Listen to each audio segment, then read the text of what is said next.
Hello, everybody, and welcome back to week 2 of CMSA's Recreational League of Legends League. My name is Chromacaster, and then we got Sam VC here as well. How you doing, Sam? I'm doing great. Always excited to join you on a Tuesday, to join CMSA on a Tuesday, watch some League of Legends. Tuesday. Do you know what I'm saying there? You get that reference from TikTok? What's TikTok? What? What's TikTok? If you guys know what I'm referring to, please put it in the chat so I don't feel like a loser. I forget what his name is. There's a specific guy on TikTok who's like, he's been doing like streams of like Madden and stuff like that. He does this thing where he goes like Tuesday, and it makes like these weird noises. But whatever, that's just pop culture, I guess.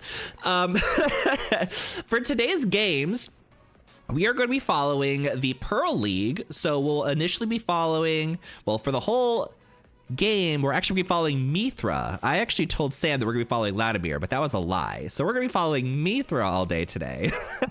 Okay, let me quickly pivot here. I know, I'm a lying liar. I'm ruining everything. It's all my fault. So they're loading into their game here. They're getting the tournament codes dispersed and everyone's joining up here. So let's see what's going on in the chat while you go ahead and pull up the teams for me, because I have no idea who's going against each other today. Whole bunch of stuff going on. Fakov, play of the game. Oh, that's right, because I asked, I was like, I don't know what POG means, and Fakov was like, play of the game? And I think that's what it means, but I don't understand when people are saying like poggers. What does poggers mean? Do you know the answer to that? No, play of the gamers? I have no idea. I hear it all the time, but I don't understand what it means. Just someone explain to me what is happening. Yep, please in chat. I need a detailed understanding of what's going on here. I need to pull up Gen Z definitions. What's it called? Urban Dictionary has that kind of stuff for me. John says, I'm not first, crying face. Yeah, I was first, John. Well, I'm always first, but you're always the first otherwise. But who else messaged today? It was, I think Fakov was first with his subscription, and then Zano had the first message today. So, John, where were you? What happened? Let's see. Thank you for following Most Popular Combo. Appreciate that. John says, Lad found us the most charismatic casters, I swear. Oh, thank you. Does a little bow. Spriggan says, Sketch. Yes, Sketch is the guy on TikTok that makes all those like weird noises. He has like really cool like one-liners. I can't remember the rest of them right now for some reason, but they're hilarious. Just look up Sketch later on TikTok. Gunny gifted out some subs. So Zano got a tier 1 sub. Welcome to the subscription, Zano. Gunny, John always doing that. John said POTG is play of the game. Pog is the reference to the PogChamp emote that is used when something exciting happens in Twitch, but it has seeped into all aspects of Zoomers. I don't know what that means still. It's just like, it's like hooray. It's like gamer hooray. That's what I'm getting at. Good a guess as any at this point. Yeah, but anyways, who's playing today? What teams are we following? What team are we following, and who are they facing first?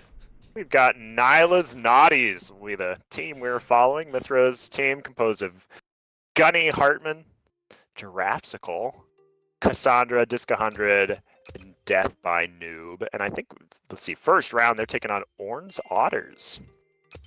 Orn's Otters. Nyla's Naughties, Orange Otters. Gotta get that burned into my brain. Mythra says, hold please, Gunny had to pee. God damn it, Gunny. Gunny just messaged in the chat. He's at the computer. He sent a heart emoji to Zano. Zano said, thanks, Gunny, for the gift. Highlights says poggers. Oh, Highlight, are you gonna be free next week by chance? Do you maybe want to be a featured caster? I know you said you wanted to do some casting. Join us. Anyone else listening, please reach out. Yeah, if you're interested in casting at all, we would love to feature like a third caster throughout the weeks. So feel free to send me a message or hit me up just on Discord, wherever. And then also, if Sam ever wants to take a break one week, or if I ever want to take a break one week and we have an extra spot, we'll definitely plug somebody in. We're looking to share the love. You know, I got a lot of stuff going on nowadays with all the gaming stuff going on at CMSA, so I may be open to letting some other people hop in for my spot every once in a while. Oh, Chug, I just so missed. Oh, thank you. I'm not going anywhere, probably. I love being here on Tuesdays so much. Like, this is my #1 priority, so like I love being here. Highlight says you'll have to make sure Lad has me covered. I'll harass Lad, be like, listen, Highlight is mine next Tuesday, so do what you need to do and find someone else. No, I'm kidding. Oh, so you were like right in the microphone. I was ready for some ASMR. I feel like just because I have this microphone, I feel like I should do like little ASMR stuff. Just because every time I lean into it, people are like, oh my gosh, oh. I get that reaction every time, which I love it. Let's see, what are they saying in the chat? Why is my hand being held? Why not? If all these hands are being held, who is holding this? What? Oh my god. Walk for Miles says, I'd be down to cast. Okay, Miles, perfect. Yes. Send me a message in Discord. So I see your name on Twitch, but I don't know what your Discord name is, if it's not the same. Just so I like have you somewhere that I can find you. They said they are ready to load in. Is Mom back? I thought it was Mom. Who's Mom? Are you saying Gunny is Mom?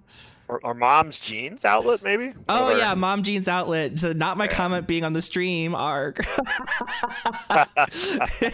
I see all. All is progressed onto the stream. Draftsicle says, hi, stream.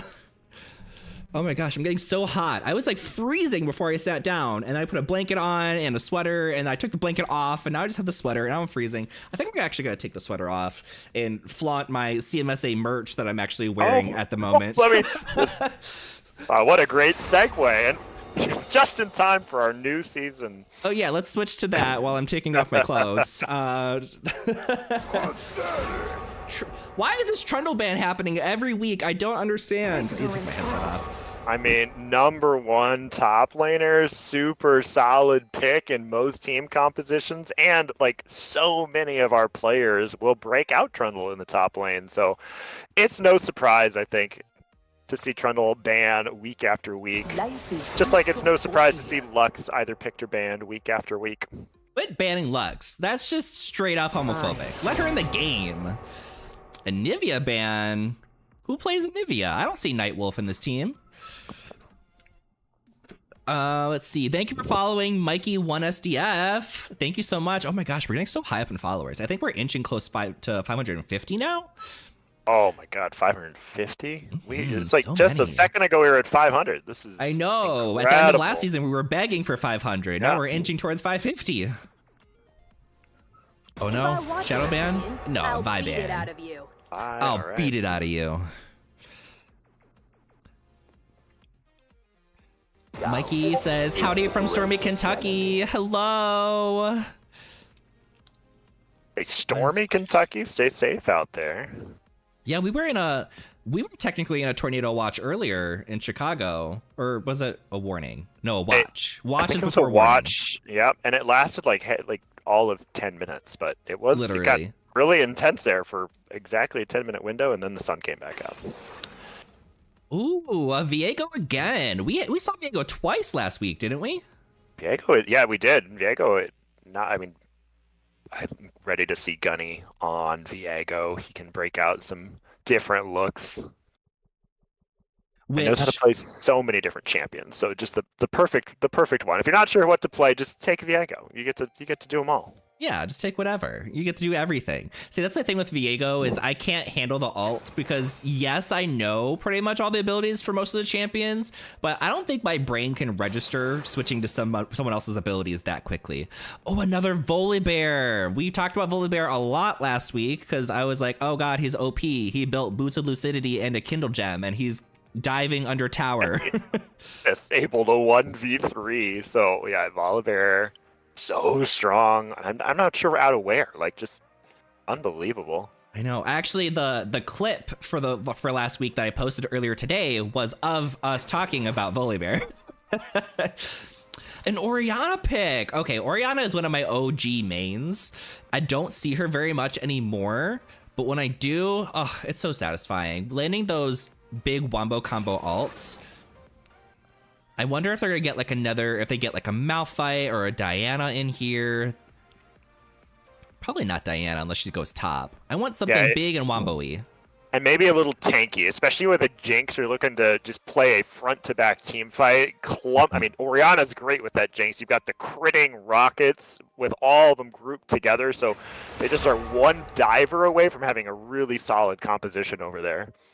What is happening on Oran's Otters? Is that going to be Morgana mid support Tahm Kench, you think? Perhaps. I mean, the draft we'll have to see. I'm not even sure that Nyla's Naughties is gonna know what exactly is going on here either. I mean, it could also be Jungle Morgana or Jungle Volibear, Tahm Kench top.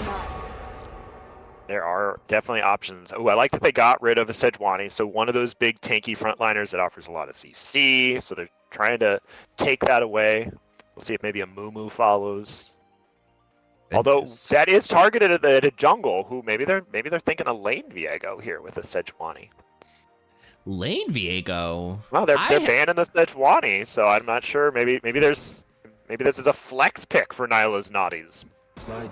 Maybe you're right. I see what you're saying. That's an interesting choice. Maybe they just didn't realize. I don't know. I don't know what's happening in this draft. This draft is very confusing. But honestly, I think it makes it more exciting that we have no idea what the frick is going on. I will say when I'm watching like pro play, the drafts are just so predictable. It's like, oh, cool, they picked this champion, now they're gonna pick this champion, now they're gonna pick this one, they're gonna have this set in the bot lane. Like, it's always very, very predictable. Besides like the random like thrown in champions every once in a while. But with us, I have no idea what's happening. Anything goes. I'm always wrong, at least by one position or player position every single game, and I love it. I adore our league for that. They keep it fresh. 110%. Taking out the Malzahar, there will be no point and click canceling on the Viego. Kate on the ADC. Does synergize very well with the Morgana in the bot lane if that's the way they're looking to shape up. If that's the case, then we would have a Jungle Volibear and a Tahm Kench top, which makes sense. Oh, still looking for a tank.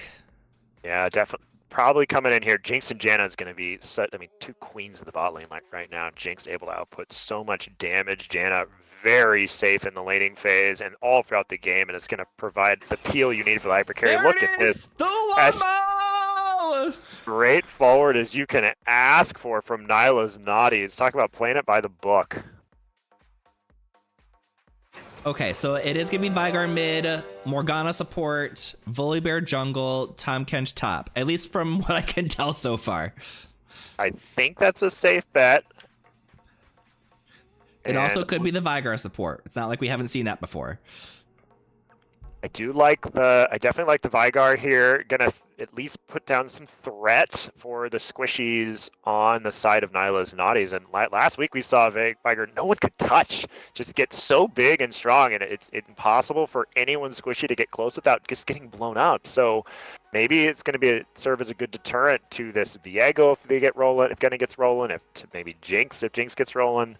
So we'll see if they're going to have enough. I will say right out of the gate, I really love the straightforward composition that Nyla's Naughties has drafted. I think the ball delivery service with Malphite and Orianna to clump them together for the critting rockets from Jinx is going to be really challenging. Even with the big HP bars of Tahm Kench and Volley, they're going to melt quick if you allow Jinx to get on 3 items. I 100% agree with you. Like looking at the team comps, they're both very, very solid comps, like for different reasons. You got 2 hyper carries on Nyla's Naughties that I'm very excited to see pop off, and I feel like they will. Like, it's going to be very hard to shut down the Jinx in lane because they have the John appeal.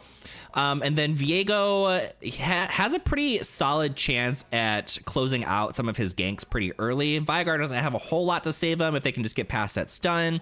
Volibear probably won't be, not Volibear, Tahm Kench won't be too difficult to gank if he's going to be pushed up.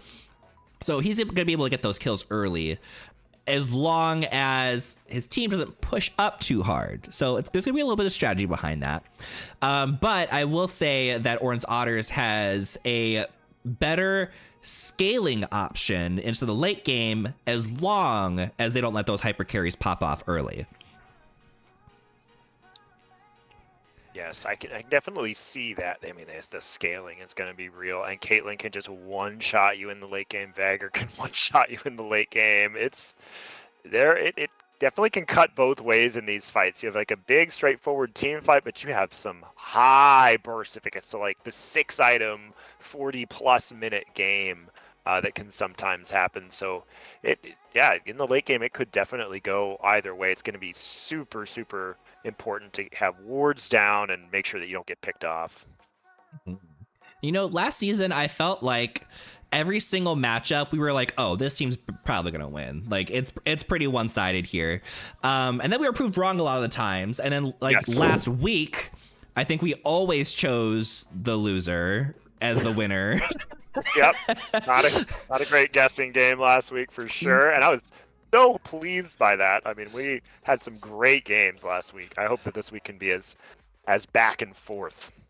Oh yeah, I'm excited to see this game specifically because I really don't feel like one team has an edge over the other. They have very solid strategies on both sides. It's not a everyone free for all kind of thing. So I'm very excited to see that. Oh, looking at the chat really quick, Mikey said they're in a tornado watch until 3 a.m. Eastern time. Oh my God, I hope you're safe. Walk for Miles says, why play one champ when you can play 6? Referring back to Viego's ultimate. Pro play meta usually changes once it gets closer to finals, hoping for more variety later on. Yeah, I'd like to see more variety in pro play in general, because it gets very... I will open that in Discord for you because I heard it shut down. Xano says, both teams look scurry. No, true. I agree. It's like maybe a slight edge to, I mean, it just depends on the lane. Like slight edge maybe to the Caitlyn Morgana in the bot lane, but at the same time, how big of a lead are you really pulling against a Janna? Maybe a slight edge to Orianna mid for Nyla's Naughties, but again, Veigar is going to scale really well, and Orianna's no slouch herself, so this is going to be a back and forth. I think the junglers are going to have a big influence in the start of this, and Gunny and Kung Pao, they know each other, they know each other's playstyle, so this is going to be interesting to see if there's any mind games going on. See, okay, that is definitely Volibear in the jungle. That is a support Morgana, Veigar mid. All right, very classic teams going on here too. Like none of these guys are super new champions. Ooh, we got an early root! And they peace out.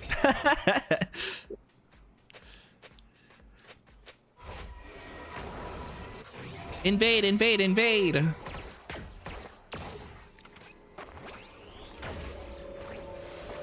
Put that over there. Airwavy says, sorry I had to back out from the league, but I wish everyone the best in the games. I will still be here watching. Thank you, Airwavy. Thank you for supporting. We appreciate that. Mikey says, if it goes through a warning, I will be worried, but watch just suggests the atmosphere is right for it. Okay, that makes sense. Just have us on and then have your weather watch on in the Yeah, just sit in your bathtub watching us on your phone. Bring some snacks. Bring your pets with you. You know, the typical stuff. All right, starting a blue buff here, so that means Viego's gonna be pathing bot lane first, whereas Volibear will be pathing towards the top side. And with a blue, I don't anticipate then Gunny Hartman going to be invading right away on that Viego, but the junglers pathing opposed to one another means that there's going to be some scary ganks early on. And they do have a red ward on the red buff on red side, so if he does invade, that would be quite a bad scenario. Already popping the heal down there as Janna takes quite a bit of damage from the pokiness of the Morgana and the Kate. Yeah, just getting a little scared there. Heal and the health, one of the health potions now for Janna gone. So early on, favoring Caitlyn Morgana, but can't be playing too confident because their jungler is not pathing towards them. So if they are getting close to any turrets, they may be in line for a gank coming out of Viego. Getting aggressive up top here. Both top laners have taken Grasp. So they're just going to be whacking each other and stacking health all day. Sir, is it time to trade masteries? Let's walk forward and do so. Come here, let me whack you. Whack, whack, whack. Level up, level up, level up, level up. Mikey says, snacks always good, even without a storm coming. Preach. What are your go-to snacks, Mikey? I love anything chocolate, personally. Oh, Janna catching another snare. Taking a bunch of damage. They don't have the heal anymore. Rapsicle, though, putting on lots of additional damage on there, so it actually goes in the favor of Nyla's Naughties as they continue to push out. They'll have full control as Gunny completes the clear skips one can't to head into the river, make sure that they secure that rift. The scuttle. Oh, Good Janna. Here. Oh, Janna. Taking the turret's not going to be very late. Medeo just missing that. Just missing the Peacemaker. Uh-oh. Malphite maybe getting sandwiched over here. Oh, Voldy, help him! Voldy, help! He's out. In He's trouble, good. yeah. Just able to dive away from that one as homosexual. Now have to wait at his turret. And we'll see. Oh, Disc 100 hanging out.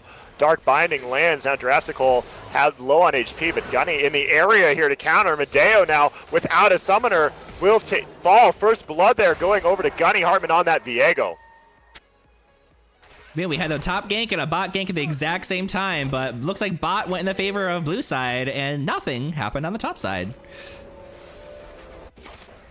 So 1 kill for Gunny and 2 assists going down to the ladies of the bot lane here. They are going to be in good shape as they're going to be able to crash this wave soon and then take a good recall. Or Orianna hanging out here with no mana. Mom Jean's outlet fully stacked with the mana, ready to farm, farm, farm. She's trying to shove hard so she can go back, get that mana back. It does have teleport available if Mythra wants it, but he probably will be fine to just walk back to that lane with Veigar pushed all the way out under his turret. Once you get that push up, no reason to waste that teleport. Oh, but she's gonna use it anyways. Okay, so teleport Oopsies. down. Well, the one reason you might want to do there is to try to pin your opponent to lane. Don't give them the opportunity to take a clean reset without having to burn their teleport. Granted, Mom Jean Outlet is on full resources pretty much, doing a great job of farming and avoiding most of the harass. So high mana, high health, probably can stay against this full HP Mythra. Oh boy, Froggy Boy's in danger. His great health is actually really low. I figured he'd be... It is Tahm Kench though, he just gets it all back just for funsies. Yeah, and then with one grasp proc after that tongue lashes out, and then HP is pretty darn close once again. Now they're back to even. What the even heck? Ooh, first dragon is being started. Oh, and that ward sees Gunny. You're in The pick's danger, not Gunny. enough. Kung Pao going forward. Oh, stun comboed right into that dark bind means that you are not going anywhere. Kung Pao sticking around trying to finish, and a huge shockwave from Mythra onto Laughlike Nate, who's trying to run away. Will land a dark binding, get away with just a sliver of HP, and now it's Mythra trying to get away, but Kung Pao and Mom Jean Outlet trying to take down the last little bit of HP. Mythra flashing away. Kung Pao on the pursuit though, and Volibear will pick up the kill. Volibear OP. Oh, they're still going. Janna trying to make something happen. Oh, using the heal though, so she'll be out of there. Going back to bot lane.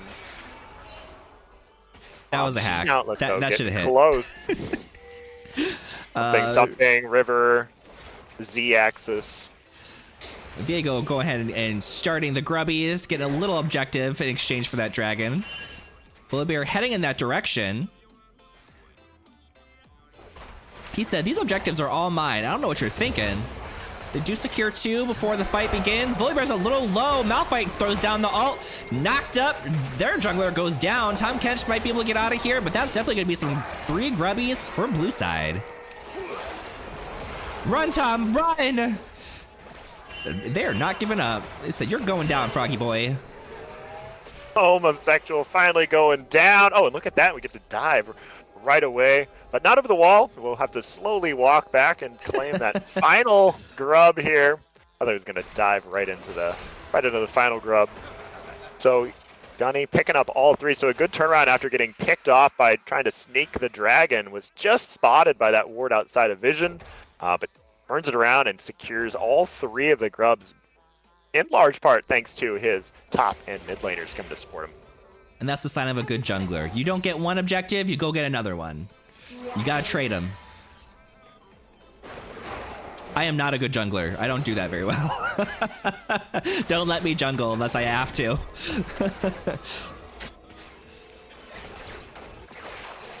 Both ADCs rocking that Noon Quiver, but with Jurassical on boots, having the option to kind of go in and out. That Tornado lands, but look, you are pushed up, and Kung Pao now arriving, going to be going in there, seeing if he can hit a Thundering Smash in the top lane, also trading heavily, and Jurassical and Disc able to just get out of there. Did have to use Summoners, though. Oh, Death by Noob getting low. Homosexual looking to see if he can pick up a kill.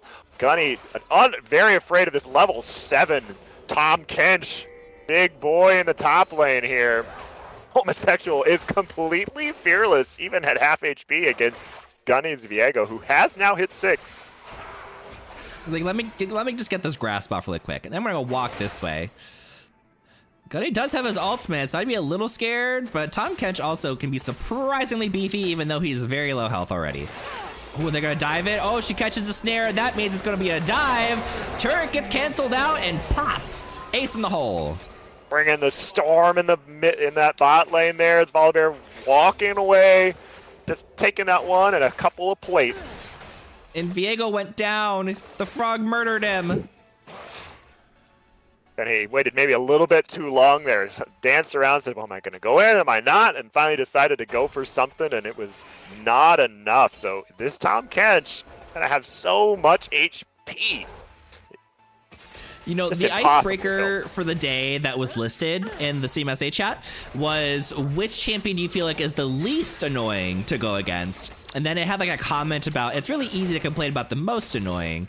And Tahm Kench is honestly one of the most annoying for me to go against. So it's just impossible to kill him. It just drives me crazy. Oh no, Janna getting caught out in a really rough spot here. Looks like she gets out though. Yeah, using that tornado. I think one of the things that makes it annoying is if a champion can just kind of say, no, you don't get to do this or don't get to play the game right now instantly. Ooh, but that's not instant. Yeah, Mark Fine, he is not that. Takes a little bit to charge up. It does get the stun, and now Disc 100 gonna just walk away. But one going down, so big all in there from Medeo and Laugh Like Nate to find the kill onto Jinx, who was enjoying a little bit of a lead there in the bot lane, and now it's going to be really tough against these 2 poking ladies of the bot lane. The ladies of the bot lane. Oh, Volibear looking for a gank up top. He's going to walk over a blue ward, though. A pink ward that is blue. I don't know if Malphite saw him. He kind of just stood there for a second, having to ult out. Ooh, the Jinx ult hits 2 of them.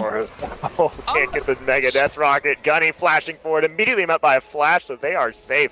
We'll just secure vision here as Dragon is beginning to spawn, so they'll have full control over this Dragon area as bot lane forced to go back after that near disaster. They still have a few seconds. Volibear is charging out of the base in that direction.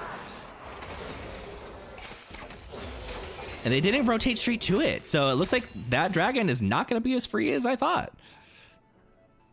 Disc 100 and Jurassical looking to take some plates off that bot lane turret as they now... Volibear surprisingly going to the top side of the jungle, while Viego goes straight to the Dragon. Okay, so Kung Pao maybe looking to do exactly what Gunny did a moment ago, but I think these two objectives are disjointed, so I wouldn't be surprised to see them take Dragon and very, very quickly move to see if they can also contest these Void Grubs. Kings are going down, so it looks like they may be trying that approach, but they don't know that Kung Pao is started yet, so unless they have a lot of urgency. Okay, Kung Pao secures the first one.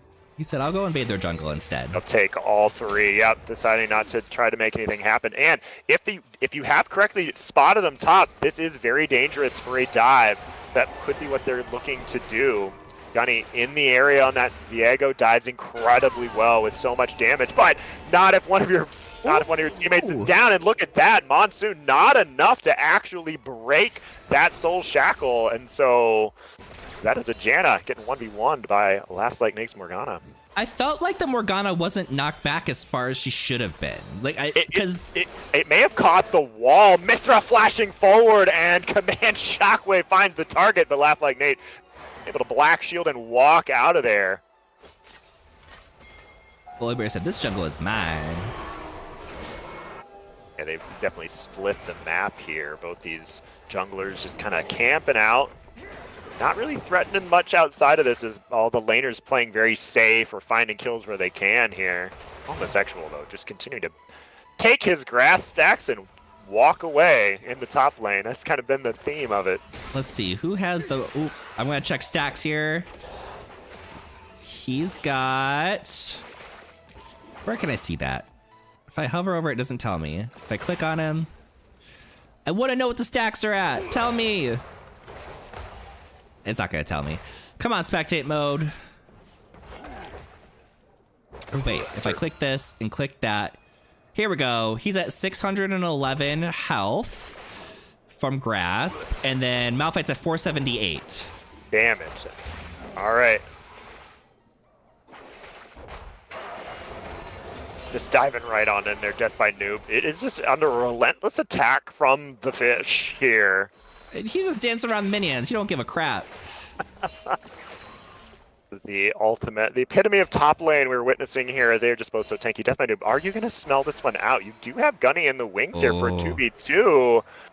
Are they going to receive this? This is a bad time to start that Rift Herald.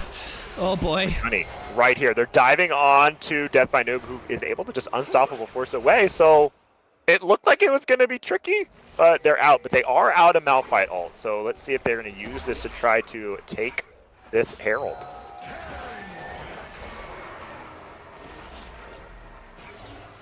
3v3 in the area of Jinx.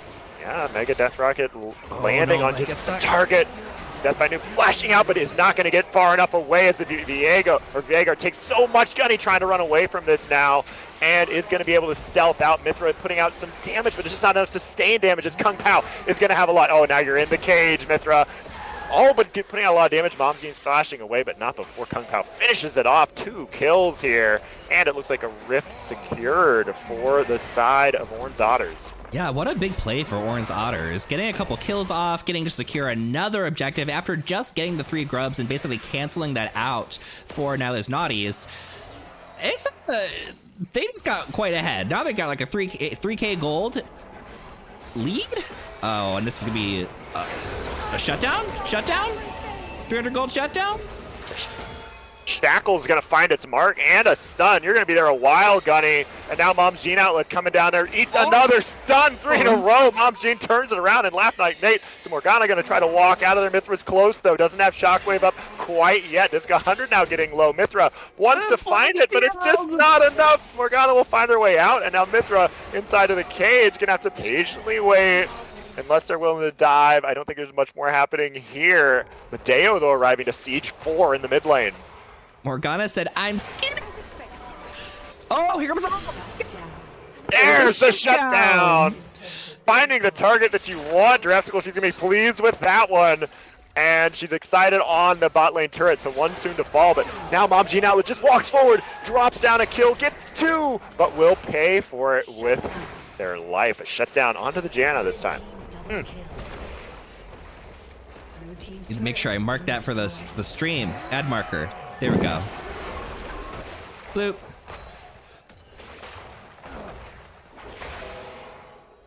Homosexual taking some turret shots, but you know what? Nothing stands in the way of this Tom and his grasping and dying stacks, including a turret, including multiple turret shots. He could sit still and just auto attack, and he'd probably still win. Going to have Tahm Kench is gonna be better at the 1v1s and 1v2s, but when it comes to the team fights, Malphite really sets it up. So they're just in, Malphite's not in his zone right now. He will be later on though.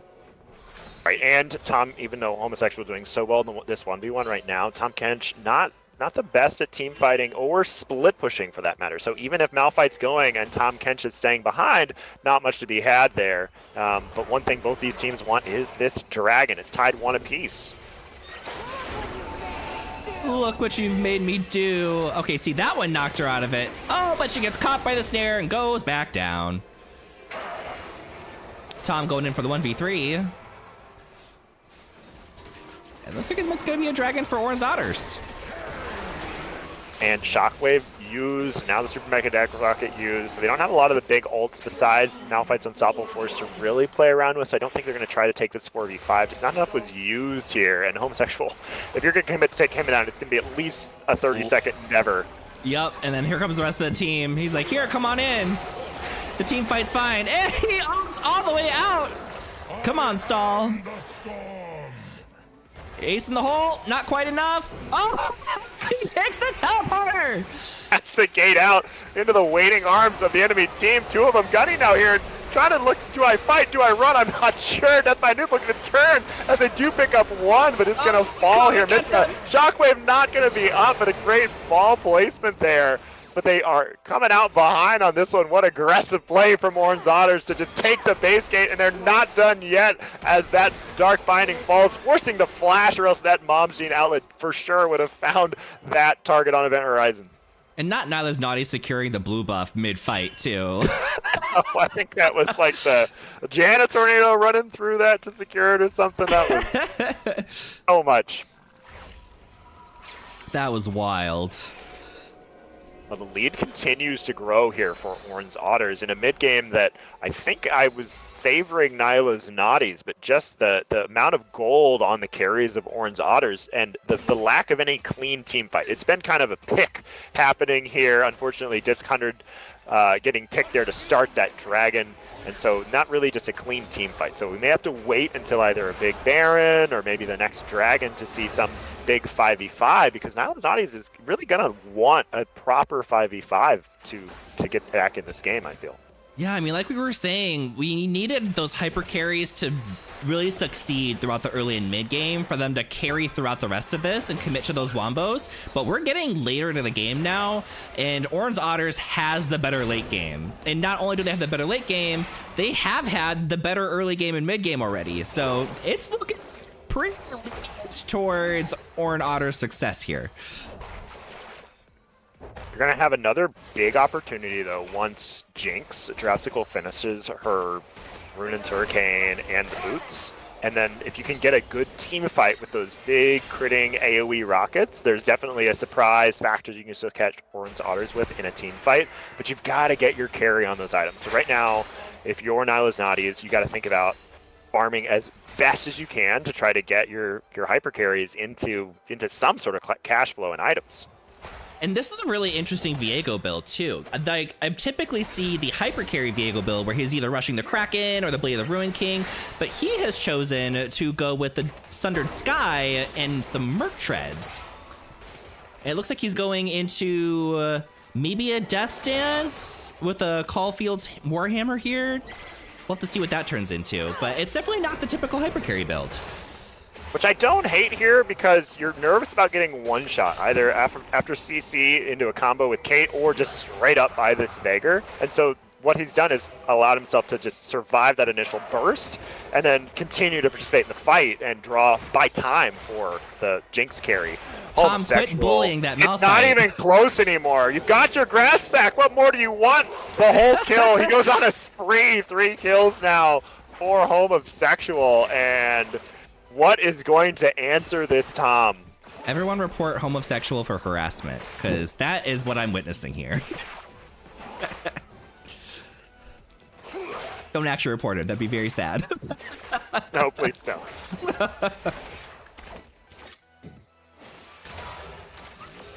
Let's see. What are we at in stacks on the Veigar here? He's at 185, 189 bonus AP at the moment.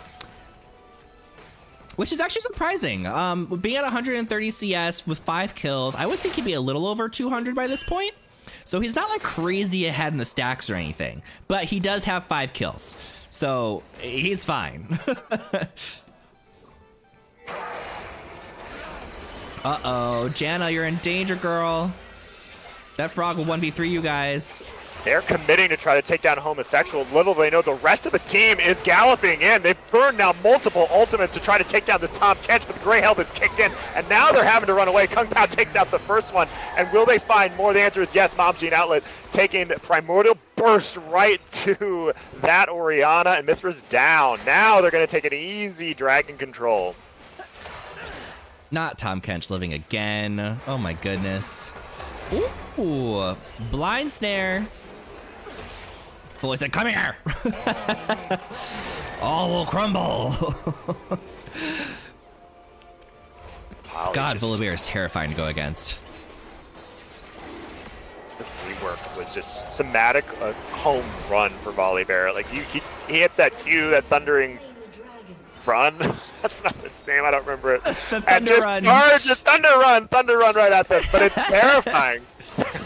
It is. He's so fast. But the thing is, when I play Volibear, if I use that Q, I feel like I'm so slow still. But then other people play Volibear, and they're running across the map like it's nothing. I don't understand it. I'm doing something wrong. That is Dragon number 3 going to Orange Otters, and it's going to be a Hextech Drake. Is Janna? No, not Janna. Jinx goes down.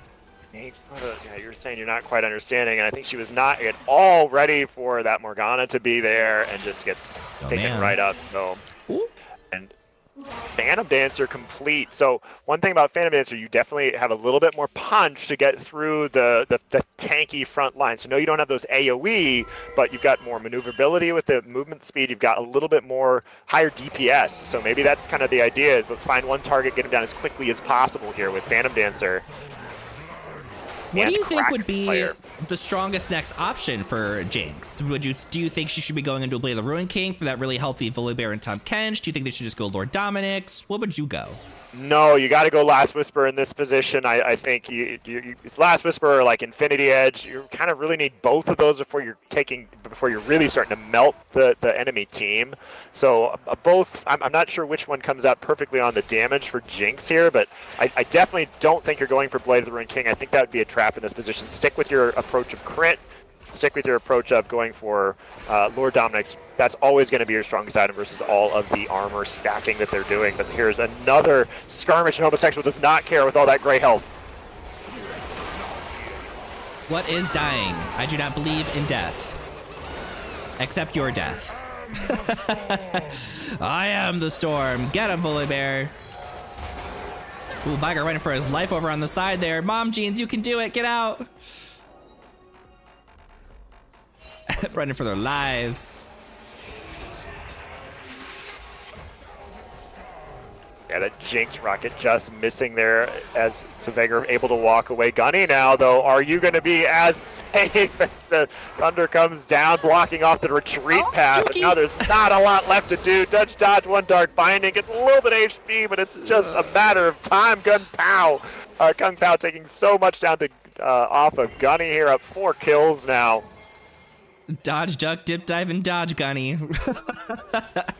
Oh, and almost a 10k gold lead. Orange Otters sitting firmly in the driver's seat as they make the call to start up Baron with the enemy jungler in gray screen. Easy peasy lemon squeezy on this Baron, for sure. They're not even going to try to contest it because they know they will just get beat up if they go on over there. Malphite better be careful, doesn't step too far forward, but it looks like Orange Otters are actually going to go ahead and take a back.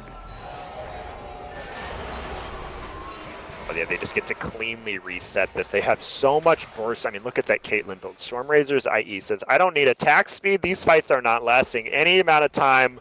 The only person living is Tahm Kench. Everyone else is dead immediately. And so it's all about burst. And Here she goes with the attack speed. She did just grab a Zeal, so Zeal she's probably going to the rapid fire cannon. Veigar went for a Seeker's Arm Guard here, which I see the reasoning behind the Seeker's Arm Guard, just because they are heavy on the AD for the carrying, but he's not dying. He's 7-1, so I would almost just go straight for a Rabadon, so just kill them faster.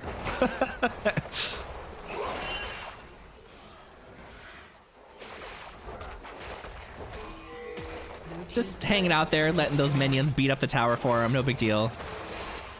Yeah, what are you gonna do? Take some of his gray health away? I mean, Right. This And he just gets it all back. Sexual is just on that, playing that frog. Oh, Gunny now. Just trying to stealth away. Kung Pao relentless, pushing him off the turret. There's one, and now the whole team, nobody's mid as they've got two members starting to siege down here on the side of Orange Otters. That's only a melee range trying to support. That's not going to do a lot of work here. Yeah, they are really getting a lot out of this Baron. They're securing the secured top turret, mid turret. They're going for the tier 3s already. Ooh, A big big damage command going on the border. shockwaves is found. Kung Pao gonna go down, but immediately traded back, and Jinx now out of there. So without your carry, that's a lot of your damage out. Mithra forced to tuck tail and run again, and that means that it's very likely that 2 inhibitors are gonna fall. Jinx couldn't quite get excited and get out of there in time. She couldn't get Gunny excited. trying to find one back. Will this frog find the gray screen, or will he just keep looking at gray health as he continues to fight Gunny up there, and the rest of the team trying to stay base? Gunny way out, but no one's going to turn on him. Death by Noob trying to find something, but they've yet to connect with that big kind of ball delivery service of the Unstoppable Force and the Command Shockwave for just the big combo. Yeah, these fights have been very spread out. People are running in a lot of different directions. So it's been really unfortunate for the Wombo Combo team to get their Wombo Combo off. Yeah, sometimes you're like, guys, can we just pretend it's the American Revolution? Or can we, pre-American Revolution, can we all just stand there and just trade blows with one another? Just like gentlemen. But that is not what the Orange Otters are doing. They're continuing to employ hit and run tactics. No gentleman's game here. You said trade blows like gentlemen. Not even mine yet. Anyways, the Baron has worn off, but they are going for this last turret here, going for a full Homosexual smackdown. 1v4. There's the gray health kicking in. Are they going to take this thing down? Kung Pao trying to arrive in health, and there's a shutdown. Jinx now excited. Draftsicle, she's trying to continue for more. Kung Pao looking to run away, but the only one with movement speed is going to probably just eat that Dark Binding. Immediately turned there, and Stormbreaker comes down and takes out Draftsicle, but the rest of the team thinks they may have the damage. Unstoppable Force finds one target. Kung Pao's HP so low, can't get away. Mithra's going to secure that one, and now they're looking for more. Just kind of going forward, hitting the slow on last night like Nate, but Black Shield to make sure that finally they're able to disengage. Gunny wants it, although they want the shutdown. After shutdown, going forward, getting a third one, and now Gunny is going to become a Morgana. Do you know how to play this? There's a Dark Binding, finding a target. This fight keeps on going, and Gunny will find a 900 gold shutdown onto Vager, and maybe even one final one onto Medeo. Triple Kill, what a turnaround, a huge gold swing here for Nyla's Naughties. Gunny, you beast! Okay, what a turnaround! Oh, my heart. I couldn't handle all that. Walk for Miles says, Gunny! An incredible sequence there for Nyla's Naughties, and all that, and you still have a colossal mountain ahead of you, and his name is Tahm Kench, and of course a nearly 10,000 gold deficit. So it's nice to have that influx of gold on a carry, so maybe the next fight will look a little different. But that was a lot of resources for that. And worst comes to worst, you lose the game, you still just buffed up your stats for next week. You're gonna look real good in the rankings. Walk from Miles just said, why play one champ when you can play 6? Oh, and thank you for following Hexgirl Hannah. I appreciate it. Thank you so much. I think we're just basically waiting for them to close out this game at this point. The next, I doubt Nyla's Naughties is gonna be able to like close out another 5v5 fight and then win the game, especially because they got 2 inhibs down. It's gonna take about like 20 minutes for them to be able to do that. However, Orange Otters just needs like one pick and they're in. Yeah, you are walking on thin ice here. and the giant frog is threatening to collapse it. So it's going to be very, very difficult for Nyla's Naughties. But they do have a potential angle, especially if they get greedy at a Baron with all that MR shred, and that might be the clumped up team fight that Nyla's Naughties are looking. So if you're Orange Otters, you got to make sure you're staying spread apart. Keep looking for those picks. Homosexual doing this thing, staying up there, attracting a lot of attention from Nyla's Naughties. Just that is the game plan that's gotten them here. They've got to continue to commit to that. Here we go. Volibear does come back from the Baron area. The team is all together now, except for Tahm Kench doing his little split push. As long as Tahm Kench doesn't get caught out here like he was last time, I think they'll be okay. The Orianna ult does go off, putting down some damage. Maybe it will deter them from coming on in, but I doubt it. They got a lot of sustain on that side. I think they're going to be okay. It was a good shockwave, but without Malphite there or Jinx close enough to follow, and just got 100 on Janna. I'm not sure you're the one that's actually going to be able to answer this Tahm Kench, so someone else is going to have to go down there and relieve this Janna, and might as well send your other Grasp user down there. Might as well. He dives away, and then the rest of the team, that's their trigger. We see 2 bot. Let's go for Baron. Free They Baron! do know about it. They know about it. This is the fight that they want. You've got to get over here as quick as you can. If you're Malphite, are you going to get there in time? Oh, the trap set out here. So strong from We're Medeo. going to take the long way. Girafsicle finds the Dark Binding, and now it's Gunny just trying to find a smite. It's going to come down, does not secure it. That means 2 members are down from Nyla's Naughties. Orange Otters with all 5 up, and a Baron are going to look to close this one out. Yeah, I don't see them turning around this one. That last Baron they got friggin' 6 objectives. Now that they're all down, they're just gonna run in for the Nexus. Oh, poor Malphite. Get those grass stacks.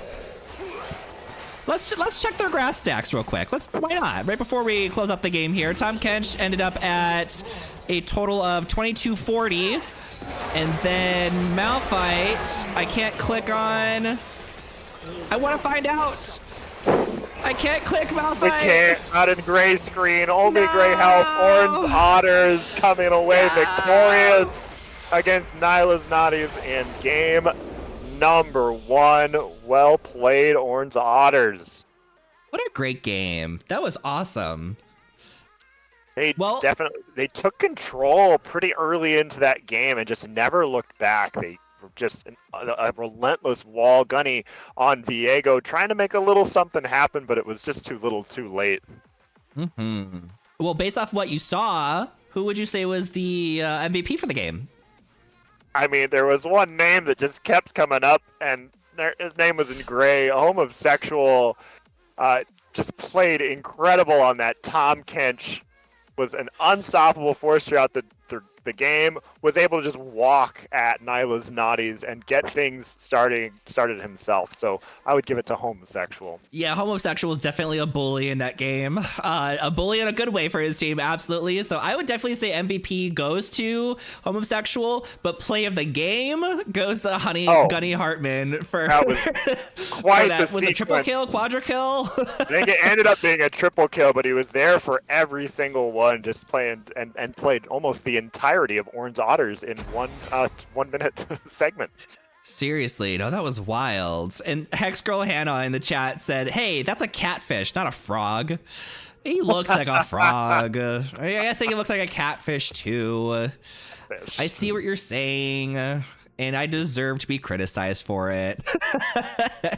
Devil's So- catfish. It looks like they're waiting for the next team to come out of their game. Yes, I am following Rose team. Gunny was asking if we're with them. He said we'll do better. No, it's the caster curse. We're following you. You have to lose all 3 of your games now. Sorry. No, it's not a thing. There's no caster curse in CMSA. Chroma's lying to you. Does not exist. They will be taking on Brahms Babes. Once Brahms Babes was able to close out their game, that is. Who is on Brahms Babes? Brahms Babes. Let's see. Has some stellar players, I'm sure. Ooh, okay, we've got Calamity Shades, Kha'Zix, Mowins, all on Brahms Babes. Some players that have been on the stream before. Ooh. Oh, Kelton says GG's Kelton. Let me take a look at what's going on here. So you said we were going against Brahms Babes. Who does everyone play on Brahms Babes? Actually, you know what? Let me see. Let's see if Gunny wants to do a little interview. Let's take him away and talk about that team fight.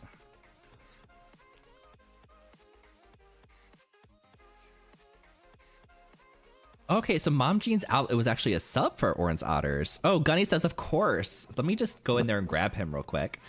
Into the Discord, and he is on... Where is he? Where is he? Oh, there's so many people playing. It's hard to pick them out. There's Gunny. Okay, grab. Scrolling. Hello, Gunny. Hello, welcome to the stream. Hello, friends. What's going on here? Just wanted to come and talk to you about that game. What happened in that team fight where you were cut? Was it a quadra kill, triple kill? Oh boy, I finally got turned online there towards mid to late game, but it seemed like it was a little too late. A little too late for us. How do you even know how to play so many champions? In like 60 seconds, you played 9 different champions. Congratulations. Yeah, the key is you take your fist and you pound it on the keyboard, and what comes out comes out. No, I think I got lucky. They all play champions that I play pretty regularly. So honestly, it was a comp I was excited for in draft. Yeah, I think you got to pick up Kate, you got to pick up Morgana, and you also picked up one more in that fight, I want to say. I think it was the Volibear. The all three of those guys are pretty great to pick up their abilities. Like when you grab the Morgana and just threw the stare down, I was like, great. Now he's just gonna ult back to his regular self and murder them with his own stun. It's like, ooh, everyone's loading in. Yay. How do you think you're gonna be able to turn this around and win this next game? I think we said it pre-game there. We said, don't let them scale too much, and that we went ahead and let them scale a little too much. So I think a little bit of team synergy will get us moving forward. I think we know a lot of people in the league, so we should have some good pick ban phases. I think now we're sitting up straight. We're ready to rock. This is week 2. It's game time for us. I love that. Don't get down on yourself. Take that energy, and we're going to be 2 more wins straight in a row now. That's what we're shooting for. We're going to do it for you, stream. Bet. All right, well, thank you for being here. I'll let you get back to your game, and we will see who you play next. Thank you so much. Thank you. Well, you'll see us soon. Bye. Bye. Kelton actually said, I am also wearing my CMSA esports t-shirt. We're twinsies. Oh yeah, let me just flash it off here. My little CMSA esports merch. You can get it at cmsaesports.com. I think we have this in black and white. We have a blue one. We have some hoodies. All kinds of fun merch. I really like the black one. I feel like I look best in black. So I've actually been wearing this a lot lately. It's a nice shirt. Yeah, it is. Yeah. Really, if it just had a collar for my bow tie, I would be having it on You know what? stream right now. CMSA Polo, the next one coming out. I would love a CMSA Polo, actually. It would look nice and dapper in a polo. Classy little logo. Yeah. Perfect. You look great at a C2E2 booth as well. Oh yeah, for sure. With our new logo should be updated in the next couple of weeks, I believe. So we'll be seeing that change in the stream. Let's see. In the chat, they said, hello, hi friends. Who else dodging tornadoes tonight? Mithra says, we have had time to plan, so let us know when you're ready. And then John said, shout out to the Twitch sub Sugar Daddy Gunny. Not Daddy Gunny, Sugar Daddy Gunny. It's true though, he's always dishing out those subs. He's the best for that though. I love that. Oh, going back to the icebreaker, who do you think is the least annoying champion to go against? Least annoying champion. Someone who would kill you and you'd be like, you earned that. Let's say my head is always like in the 80. I'm actually gonna say a classic champion. We're gonna go with Orianna. I think is my least, because I feel like Orianna is so skill expressive. If you do something really well on Orianna, if she's beating you in lane, it's because she's playing well, not because she's playing an easy champion. So I like those skill expressive ones. I just applaud good players of those high skill ceiling champions. That's fair. And Orianna is very much she's like a support carry. She's really there to give those speed boosts and set people up for success rather than carry herself.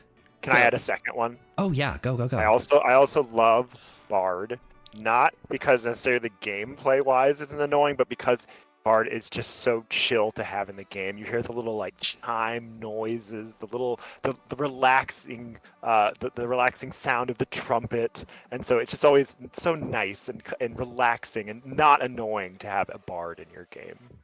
I'll agree with that too. Bard is a really high skill champion too. You have to build him very distinctly differently from any other support, and it's not straight damage, it's not straight tank, it's like this weird attack speed supporty kind of thing, and you have to have a lot of skill in roaming, know when to roam, how to roam.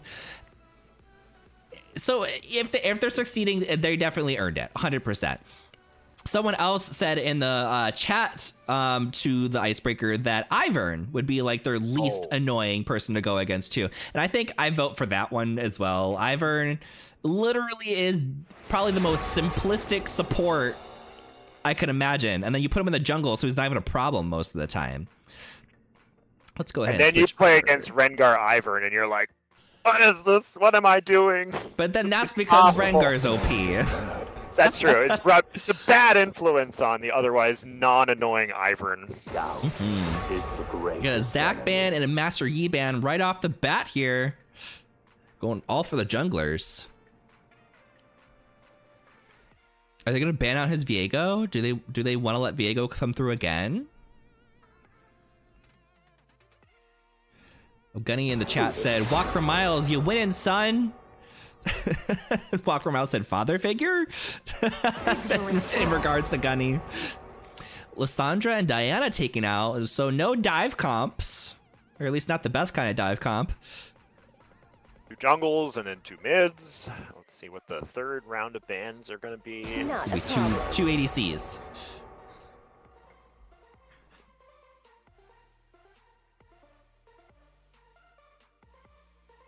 You gotta think about it. Who's gonna be the third one? Katarina. Interesting. Have seen Mithra go off on some Katarina, so definitely always good to respect someone's pick like that. I have mixed feelings about Katarina. Like, I miss the old Katarina in the sense of I just have a lot of trauma from coming across Katarinas in the past, because she was just so easy to just like sit there and ult and 1v like pentakill basically anytime she was in the game. But you don't see her much anymore. And when you do, it's either really good or really, really bad. So I miss the good old days a little bit, just because, nostalgia and trauma. Or it's tank cat, and you're like, why am I dying in less than a second to a champion that's building? Yep. That's great usually an tank. ARAM, but you're right. It is annoying. We got a Teemo and a Zyra. You know what's even more annoying? Oh my goodness. Teemo on duty in the top lane here. Captain Teemo on duty. Size doesn't mean everything. Hut 2, 3, 4. I love Teemo. Back when Gunblade was an item, I played a lot of Teemo, a lot of on-hit Teemo. And I almost got Mastery 7 with him. Like, I have 2 tokens for Mastery 7, and then they got rid of Gunblade, and I couldn't get a Mastery, I couldn't get an S on him ever again. So I'm just never gonna have Mastery 7 Teemo because I don't have Gunblade anymore. It's a change I can approve of. Love that. Yeah, I miss it. I really do.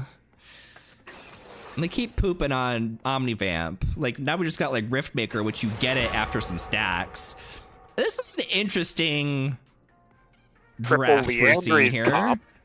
Yeah. Brahms Babe just saying Landry's is a broken item. We're only going to draft champions. They can abuse it and tick you down with as much DOT as possible. You're never safe. You're never alive at low HP here if you're Nihilus Naughties. Yeah, that's a lot of burst, and I'm not loving that for Ashe and Sona, because they are not the type to typically last through burst very well. Yeah, and I think it kind of times out that even if Ashe does manage to land that crystal arrow on a squishy target, they're likely coming out of stun for just a second before their lives are over. But with Zyra and Brand, just a second is all they need to put down a game or a team fight winning amount of damage. So it's got to be very patient not to get baited, even if you start the CC chain. Xano says you have Malignance and Storm Surge now. I could see, I know Teemo's definitely going to be rushing the Malignance. For sure, yeah. I don't, does Brand take Malignance nowadays? I feel like he could, but he's probably still rushing like the Leandries and the Rylais. Yeah, there's so much that Brand can do. If he wants to go more supporty, you can for sure take out Rylais, which I personally love on him. But then you got to decide, is your Zyra taking Rylais? If so, Brand's probably can opt for a little bit more damage. So as a team, you got to make sure you're not doubling up on any effects. That's fair. You are absolutely correct. I could see Brand going either Storm Surge or maybe a Zanya's if he feels like he's dying too much. We do have a Gnar, so Gnar might be a pain in the butt for their squishy team comp. Oh, they're going even squishier, grabbing a Varus here. Are they gonna get a tank, or is it just gonna be all squishies? Support's gonna have a lot of heavy lifting here in the bot lane. I don't know what you really want to play with this.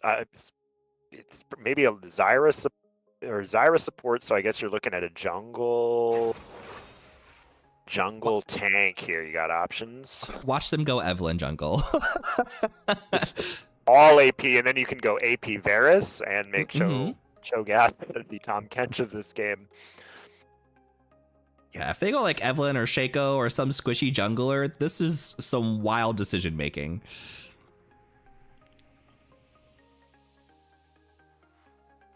Okay, we got a Cho'Gath locked in and an Akali. Taric? Jungle. Okay, well. Are you guys locking that in? We got okay, so then the question is it Brand jungle or Zyra jungle? Both can jungle. I think Brand does it a little better right now. Okay, Braum gives you a little bit more beefiness. No engage. Great counter engage, though. Excellent counter engage here out of Braum's Babes. Oh my goodness. No engage whatsoever. We're gonna, I'll tentatively say that it's gonna be Brand jungle because he is so strong in the jungle right now. Watch this be Teemo jungle. Watch. Oh my gosh, this team love that. Wild. Props to you guys for taking a risk. I hope it works out for you, but it doesn't look great.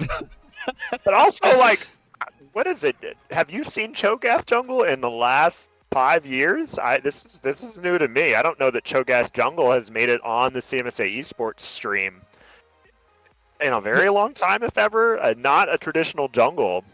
Yeah, not a traditional jungle, but definitely not designed for jungle. He's just a really slow jungler, so he's not very fun to take into the jungle. So I see why he hasn't been there a lot, but he definitely has the potential to be there. Like it's definitely not weird to be in there. And a slow jungle versus whether it's Zyra or Brand jungle, one of the fastest jungle clears. Both of them can clear the jungle so incredibly quick right now.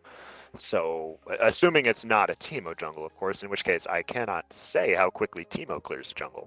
Faster clears, a lot more backs though.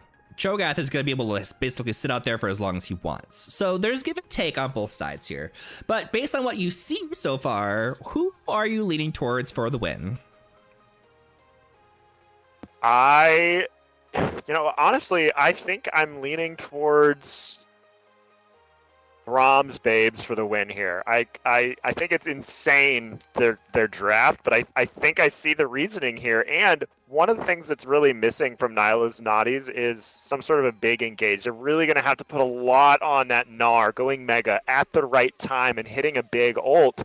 And even then, they're going to have so much disengage with Braum and with Zyra that I think that Brahms Babes has a very, if they get ahead, they're going to be able to sit and siege and poke, and it's going to be just very, very difficult to actually get a kill. But they are going to be very squishy.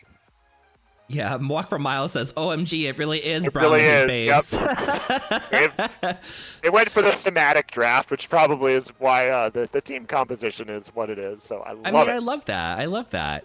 I am going to. I want to go against you here and say that I'm leaning towards Nyla's Naughties for the win. Simply because I feel like the poke is definitely better on Brahms Babes. Like between the Zyra and the Brand and the Varus, the poke is going to be insane. And Nyla's Naughties doesn't have a whole lot to get in there. I don't feel like Teemo is going to be in those fights a whole lot. He's probably just going to be kind of roaming around doing a split push thing. Braum is going to be more peeling than he's going to be engaging. But if I look at Nyla's Naughties, yeah, their team is kind of meh in a sense of like they don't really have like a big theme going on with like big engage. I'm waiting for it to load back up so I can see what we're even talking about. There we go. They have some decent sustain with the Sona. Akali can basically sustain herself, and she's very slippery, so you'll be able to pick off those pokers pretty easily if she can get in there, which shouldn't be really a problem considering they've got Cho'Gath and Gnar to be a good distraction. I'm still gonna lean towards Nyla's Naughties here. I'm gonna pick Nyla's Naughties for vague reasons. Perfect. Very vague reasons. Let's port the scoreboard. Objective timers. No time controls. We can go ahead and close out that. Put everyone in their lanes. Okay, we do get to see Kha'Zix on that Brand jungle, so that answers that question. Hero Zyra going into the bot lane. No, going into the mid lane. As Zyra. 30 seconds until minions spawn. Where's the invade? Invade! You know what I do appreciate, though? I appreciate that all of these guys have spread out across the map and covered their bases to make sure that no one is invading. Anytime I play with my friends, they don't do that. I can even say, hey guys, go over here and here, and I'll ping, ping, ping, and then they'll all go stand in this bush down here, and then I get invaded and murdered in my own jungle, and I get mad. Were you playing Teemo? If so, you deserved it. Otherwise, I wasn't. Find another group to play with. Oh, that's going to be Dirge on Teemo. Oh my goodness. Dirge, the pressure is on. If you don't do well, I'm going to bully the crap out of you after this game. But if you do well, then I will give all the props to you. Well, Dirge, I'll be waiting for you to bully the crap out of this Death by Noob on Gnar. Go ahead, open up, stealth away, do your Teemo satanic things. Do the Teemo things.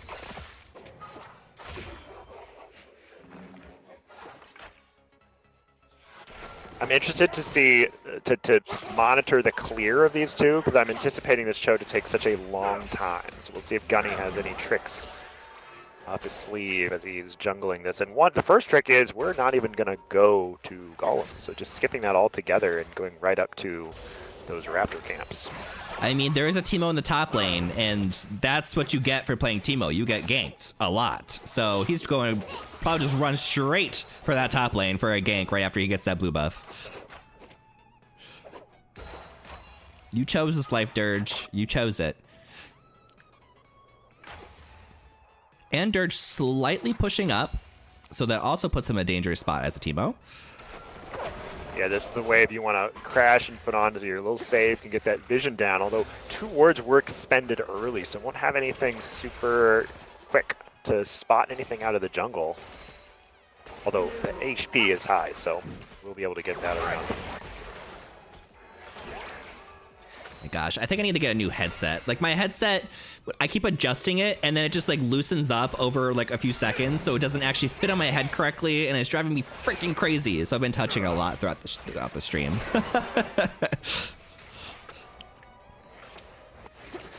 All right, Cho'Gath getting the Gromp up here.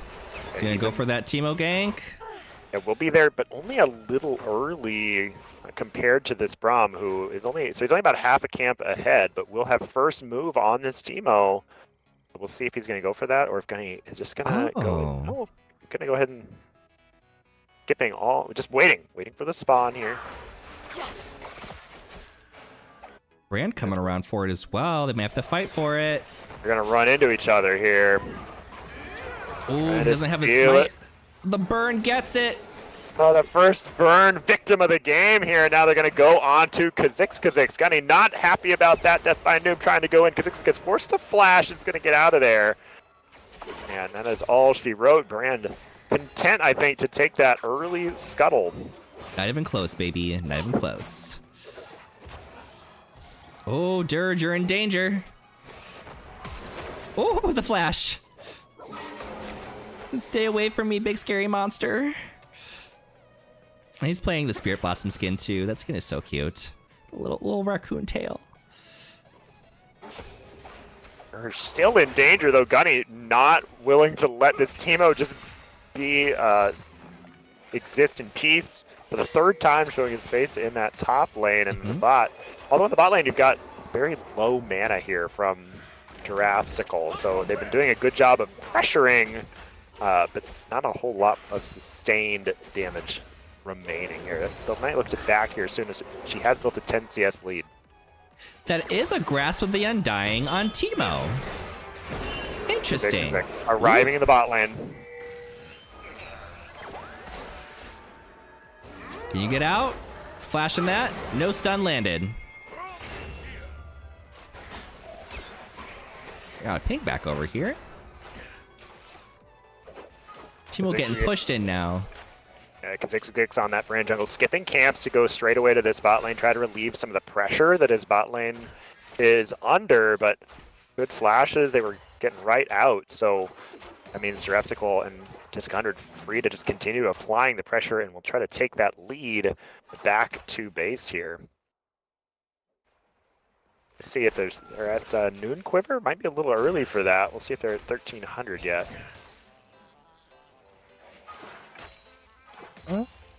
Not quite. Not quite. So the base, just a couple long swords here for Ashe. Perhaps boot pickup. Taking time She to didn't decide. buy anything. Oh, deciding to, I don't know, maybe wait for a BF sword. Or just a little, Interesting. or an oopsie. We'll see. Oopsie poopsie. Oh, she, there, Giraffesicle. She's realized it and now has run back to base. So look to see those items update in just a moment. She chews through her biscuits. She's just sitting in base right now, just eating biscuits while the rest of the team is out on the map, working hard. She doesn't care about XP. She's fine. She's living her best life. And there is a BF sword, so was close to it, decided to grab it right away. He said, go soak up that solo XP, Sona. You got this. Sona's the real carry. I'm surprised she didn't grab a tier to start right after her support item there. Grubby goes down. Yeah, they've gotten two, and now the Gnar arriving, gonna go mega, chaining that right into the stun, and first blood of Death by Noob just happened into two of them, and now Dirge, you gonna be able to get away. Oh, just moves too quick, and they're out of there. Yep, 2 grubs did go over to Braum's Babes, just like you said, and then we got 1 over to Nyla's Naughties, so it could be anybody's grubbies on the next set. They're thinking about Dragon. Gunny, Disc100, and Jurassical all finding Mawins on Braum. You're the sole tanky member, but are you tanking up? The rest of the team collapsing. Mithra trying to punish this Braum Guardian. Executed, though, by Mithra. It's not enough. Zyhero now walking away on Orianna. And the whole team has inside position on this Dragon, and I think they are going to start it up. Yeah, this is what I was thinking. With an Akali on this team, there isn't really a whole lot to stop Akali from getting into your backline and just slaughtering them. Like, Braum is there, but it takes a minute for him to get a stun off, and she's not really throwing a ton of projectiles. And when she is, you have to be throwing them in a certain direction for him to block them. So there isn't a whole lot protecting all those squishies back there. Yeah, you're hoping to hit some CC or stun just right away onto Mithra's Akali and blow Akali up. Because you're right, they don't have much of an answer for that. Maybe some Zanyas can come down at some point in this game, but that's a while away, and you're delaying your big damage spike. So you're right, that is going to be a problem that Brahms Babes is going to have to solve if they're going to win this game. And because it's trying to put on the pressure, but Jurassical and Disc 100 just playing very safe there and kind of impervious to ganks right now. What do you think is your go-to build on Varus? You can build him like 3 different ways. Which do you think is the strongest? Oh, actually, real quick here, we got a little fight as Gnar dives into Teemo. Teemo thought he was just gonna get some free poke, but Gnar said, you wanna fight? Let's fight! Oh, the blind goes off, but he's got abilities, and down goes Teemo. Another kill, death by Noob here. Just throwing that Teemo into the wall, chaining everything together, and now gonna be able to deny a big wave to Dirge, who doesn't have teleport available to catch it. Yeah, and props to Death by Noob landing every single one of those abilities. He wasn't missing a stun, everything hit the wall, like everything was perfectly placed to nail that Teemo and show him who's boss. Going back to your question about builds on Varus, what's nice is you can adapt as the game progresses as Varus. I definitely, personally, I love attack speed. It's my favorite stat in the game, and so I like to build the on-hit sort of Varus as my go-to if I'm playing Varus as a champion. AP would probably be my second favorite there, just to burst people out with that blight. Yeah, I really like the Blight build as well, just for like those big chunks. But it really also depends on your team comp. Like if you don't have the opportunity to always proc 9 auto attacks in a fight, so you can do your 3, your ability, 3 ability, 3 ability, then it gets a little rough. So I generally prefer the crit builds, like crit attack speed, over like the magic damage or the lethality builds, just because it's consistent. You know, you can never go wrong with AD and crit. It is definitely consistent. I think one of the reasons I'll play Varus is if my team needs a little more AP damage. And so that's usually when I'm looking to play Varus. If I'm going to go crit, probably looking at other marksmen, especially Jinx right now. So strong with the crit build. Teemo really creating a minefield up here now. So he said, if you want to fight, you're going to catch some of these mines. Let me again. There's some targets. They're continuing to just put on the punish. But here's the turnaround I'm talking about is even if you go in, you have to quickly get out of there because Zyra can put down so much return damage so quickly. Run, Tito, run. Gnar not even being merciless. He already bought the sweeper. He's like, you know what? I know where all these shrooms are. You can put as much down as you want. I'm going to find them. Even got pink wards. And meanwhile, a solo kill for Mithra onto the mid laner. And Jurassical coming away with a kill as they're looking as a team now just on all cylinders, all over the map here. 3 dead here for Brahms Babes. And Nylos Naughties is going to be taking the objective away up into the top. So Grubby's going, everything going right here. They're looking at 6-0, already 3,000 ahead at just 11 minutes. Yeah, so 4 grubbies gets you some kind of buff still, right? Or is it with the 5 grubs? 4 now will give you those little void mites spawning, so they'll have some extra sieging power. Now, I don't think only have 1 plate, it appears, is down right now, or 2 plates down right now, but with the sustain from the ladies in the bot lane here, Dropsicle and Disc 100, they could look to start taking a lot of plates in that bot lane. Yeah, things are looking pretty rough for Brahms Babes right now. The fact that they haven't gotten a dragon, and Nylos Naughties have, being 6-0, being a 3,000 gold deficit, and you missed out on your grubbies, and you guys are a very squishy, like high poke team comp going into something that's going to scale better than you. I'm not liking it for Brahms Babes right now. It's looking a little rough. It's an uphill fight for them to be sure. Step 1, start securing some kills and start getting some shutdowns. But it's gonna be challenging. Who are you looking to pick? Everyone playing so well right now on the side of Nylos Naughties. Seriously, catching him out right as the minions are going down. Turret's not gonna quite get a shot down. Oh, catches the root, but the minions come up and ruin the fight. Oh, but Akali's like, 3 kills? Come here. the whole rest of the team arrives, and the HP bar of Calamity Shades goes down. Mithra weaving in and out, but gonna find a snare, and there is that first shutdown, though. Going to be found on the mid laner. That's who you want it on. Jurassical putting out so much damage. Gunny Hartman now getting that chomp onto Braum. Can Kha'Zix inside hero turn it? The HP bars are just not there. Jurassical finding that last arrow, which is going to land, taking down Kha'Zix. Great kiting there from the duo, and Sona just being the font of life. Ooh, they're looking for more here. Oh, the blocks! She can't kill him! Hers with blood here in his mouth, gonna try to find even more as this Teemo, or at least prevent them from doing Dragon. Showed himself in back off, but said no. They are low. Just gonna let him finish here as Gunny will feast away on a second Dragon. Looks like top turret maybe going down here pretty soon. Teemo might be able to save it. I don't think so, though. And down it goes.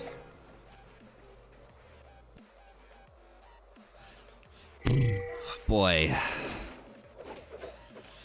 Well, you did get 2 big shutdowns onto your mid laner, so Zyra is going to offer some of that burst, has the Source Shoes, has that Haunting Guise for the extra ability damage, so there is a potential for some high bursts. Like, you really want to be thinking about taking control of this map, getting vision down, sitting in brushes, creating picks, because there are some squishy members of Nyla's Naughties that can be picked if you're ready for them.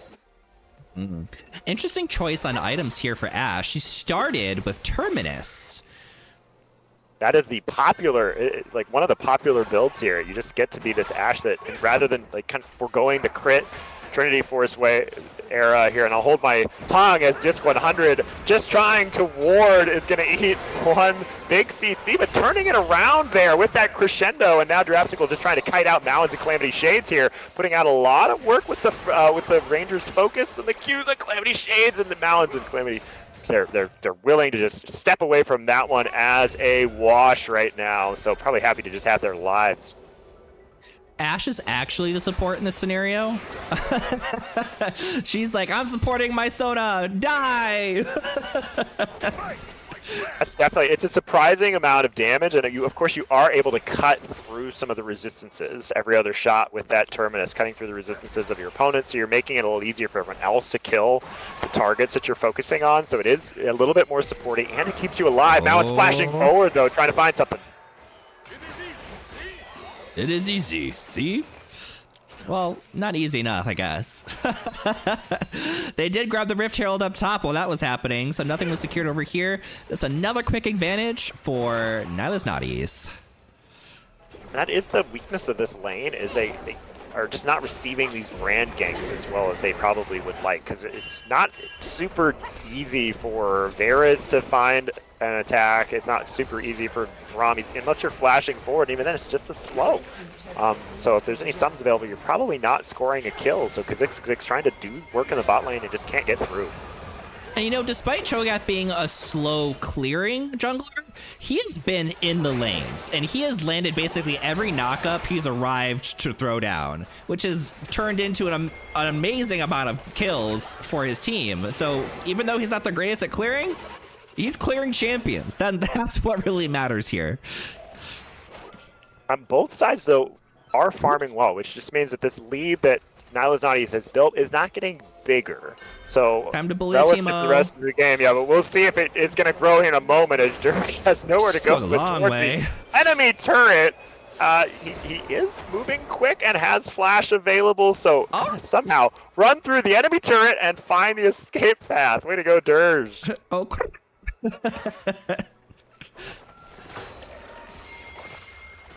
So I wouldn't be surprised here to see Runan's Hurricane on that Ashe, followed by Wit's End. You're going to be unkillable. You're going to have a ton of, especially with the Wit's End, look how much AP his opponents have. So I think that was, or her opponents have. And so I think that that Jurassic was making absolutely the right choice to build Wit's End in this matchup. And that's what you go with this Terminus, Runan's Wit's End, and it gives you all the MR you're going to need, the survivability that you're going to need to survive some burst, and that is one way that Brahms Babe wants to win this game. So clever build selection here out of Jurassical.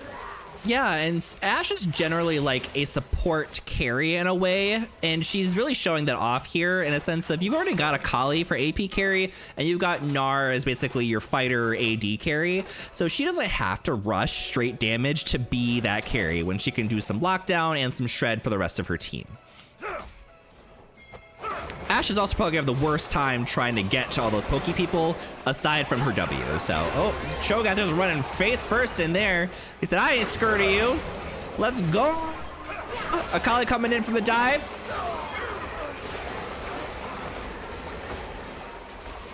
Hasn't used her ult yet, I don't believe. Now she has. Just a little quick Braum murder. Oh, and, yeah, as I surmise, the HP bars after two big ults go down there with the Brand and the Zyra, and it wasn't even half of anyone's health bar. So And that's a free dragon. Yeah, that turns into a free dragon for them, and it's going to be an issue. You've got to ramp up your damage to the point where you can at least threaten the HP bars, because if they're just building MR stacking against your main carries, Brahms Babe's got to figure out something to do so they can stay relevant in this game, as now that lead, which was kind of stable at 4,000 gold, is starting to go the other way. Oh boy.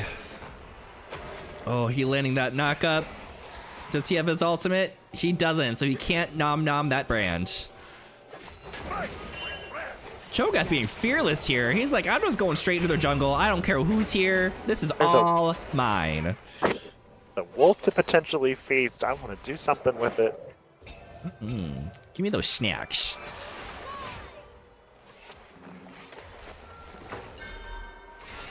Man. Brahms Babe's still sitting here with only the 2 kills on Zyra. Do we want Zyra to just get the rest of the kills and be their only carry, or do we want to split them up here? That's the question. Right. You're definitely... the kills are good on a lot of members. I definitely think you want this Brand and this Zyra to do a lot of the heavy lifting in terms of damage. Brand especially, but did go for that more supportive build with the Rylai's. Oh, excellent little mock up there to make sure he can get away. Not the Teemo going Heartsteel. Oh god. Dirge! Dirge making all the right moves here on Teemo. How many stacks is he at? Swiftness. Love it. Where's Teemo? He is at... I can't even see. They need to fix this. They need to let me see these kinds of things. Oh, he's trying to be sneaky.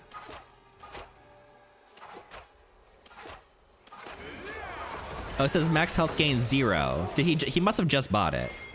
Heartsteel? I believe he just completed that. Okay. Heartsteel. It was not a first item sort of a rush, was balancing boots and other things. That hurts a little bit, being at 22 minutes and not having any stacks at Heartsteel, though.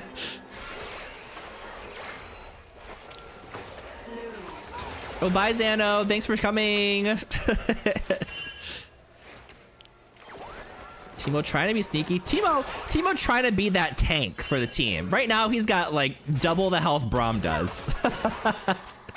Ooh, this is a 1v1 that an AD carry does not like to see, as it's a No, Kali man. in the Shroud, as it's going to execute Calamity Shades out with no recourse, and now that signals the rest of the team. You've got no carry. What are you going to do about it? Enchanted Crystalero finds Braum, who cannot tank in the front line, which means that Dirge, you're the only one, and your Teemo is now knocked in the air for another kill. So big team fight win for Nyla's Naughties. That's going to expand their lead. Oh, heck yeah. We're 13-2 with a nice, comfortable 6,000 gold lead and 3 dragons to none. This is quite the stomp. But you know what that means? That means there isn't a caster curse. That means we're actually going to get a win on our followed team. And he just called it, ladies and gentlemen, for a win for our followed team. Keep that in mind as we go forward. Right, we are only 23 minutes in, so it could definitely swing around, but now that I said something, now it's going to turn around. It is still an uphill battle, and Bronze Babe would like for this to turn around. They're in full-on base defense mode. They can't afford to give away any more dragons because Soul is coming up, but they do have really good wave clear, so it's probably going to take a Baron or a good pick or some sort of a win, team fight win to take this down, because sieging against this team is going to be tricky. Yeah, the only way that they're going to be able to get in there really quickly is if someone gets caught out and they get a pick or two away from those turrets. And then they can just kind of plunder in as much as they want to. And now Disc 100 has been very aggressive.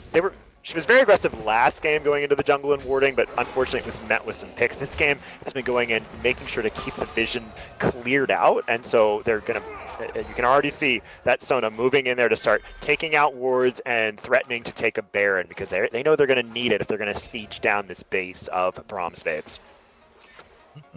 We're at 25 minutes. It's time to close out the game, you know?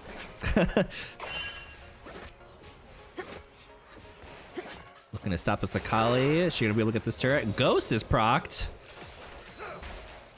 Just gonna get some minions though. No biggie.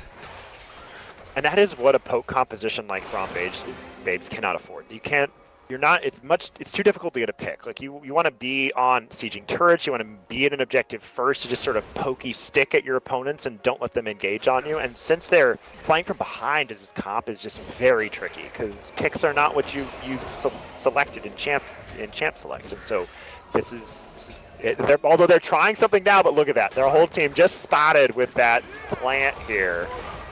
But I think the right idea to try to camp and brush and find a quick burst on a target. Yeah, this is gonna be their soul already at like 25 minutes. If they let them have it, that's gonna be extra rough. Which soul are we looking at here? We're looking at a Hex Tech. Yeah, that's that extra poke against them. It takes away basically their poke advantage. And you can see like there's this sense of urgency. They want to do something, but then they also know like we're too far behind. We just can't do anything. So they're just going to cede this soul to Nyla's Noddies as Gunny securing another feast for the Cho'Gath and Hextech Drake for his stream. Calamity Shades just kind of farming away, getting flashed on by this Cho'Gath into the air.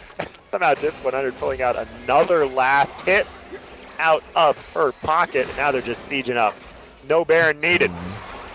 Yeah, and this is like what I was saying too, is the Teemo isn't really supposed to be present for these kinds of fights. So when you're not ahead and he gets to be far away like that, it means you're definitely not going to be winning any team fights anytime soon. But I mean, they were in a bad situation in general as they get absolutely murdered trying to get back to their base here. What's rupture after rupture after rupture on Gunny Hartman's Cho'Gath. Everyone was just spending more time in the air than on the ground there, and two of them paying for it with their lives. That's what I was saying. Gunny just shows up and he lands all the CC. That's all he needs to do here. Lock him down. Up you go. Three more up in the air here. Getting tons of value out of this rupture. He just doesn't miss. Two more go into the air. The siege continues here, and with that Hextech Dragon poke, it's just a matter of time before something falls. See, these are the games where I like to see Gentleman Cho'Gath, because then he does say that. He goes, up you go. Now he doesn't. The turret's gonna fall. They're trying to lean for the all-in just before that balance. Connecting with that Q on it's not gonna be enough now. Mithra now in the middle of 4 has the Shroud to work with. Getting stunned though, which means they're gonna get shut down. So they do return 1 kill. Gunny with the feast, but now Calamity Shades got a passive going for Varus. They are gonna have to walk away from this one. I don't know if they can actually get through if they decide to turn though. No, but we do have Gnar over here pushing the Nether inhibitor. Gets zapped. Back away. And he does. Be gone.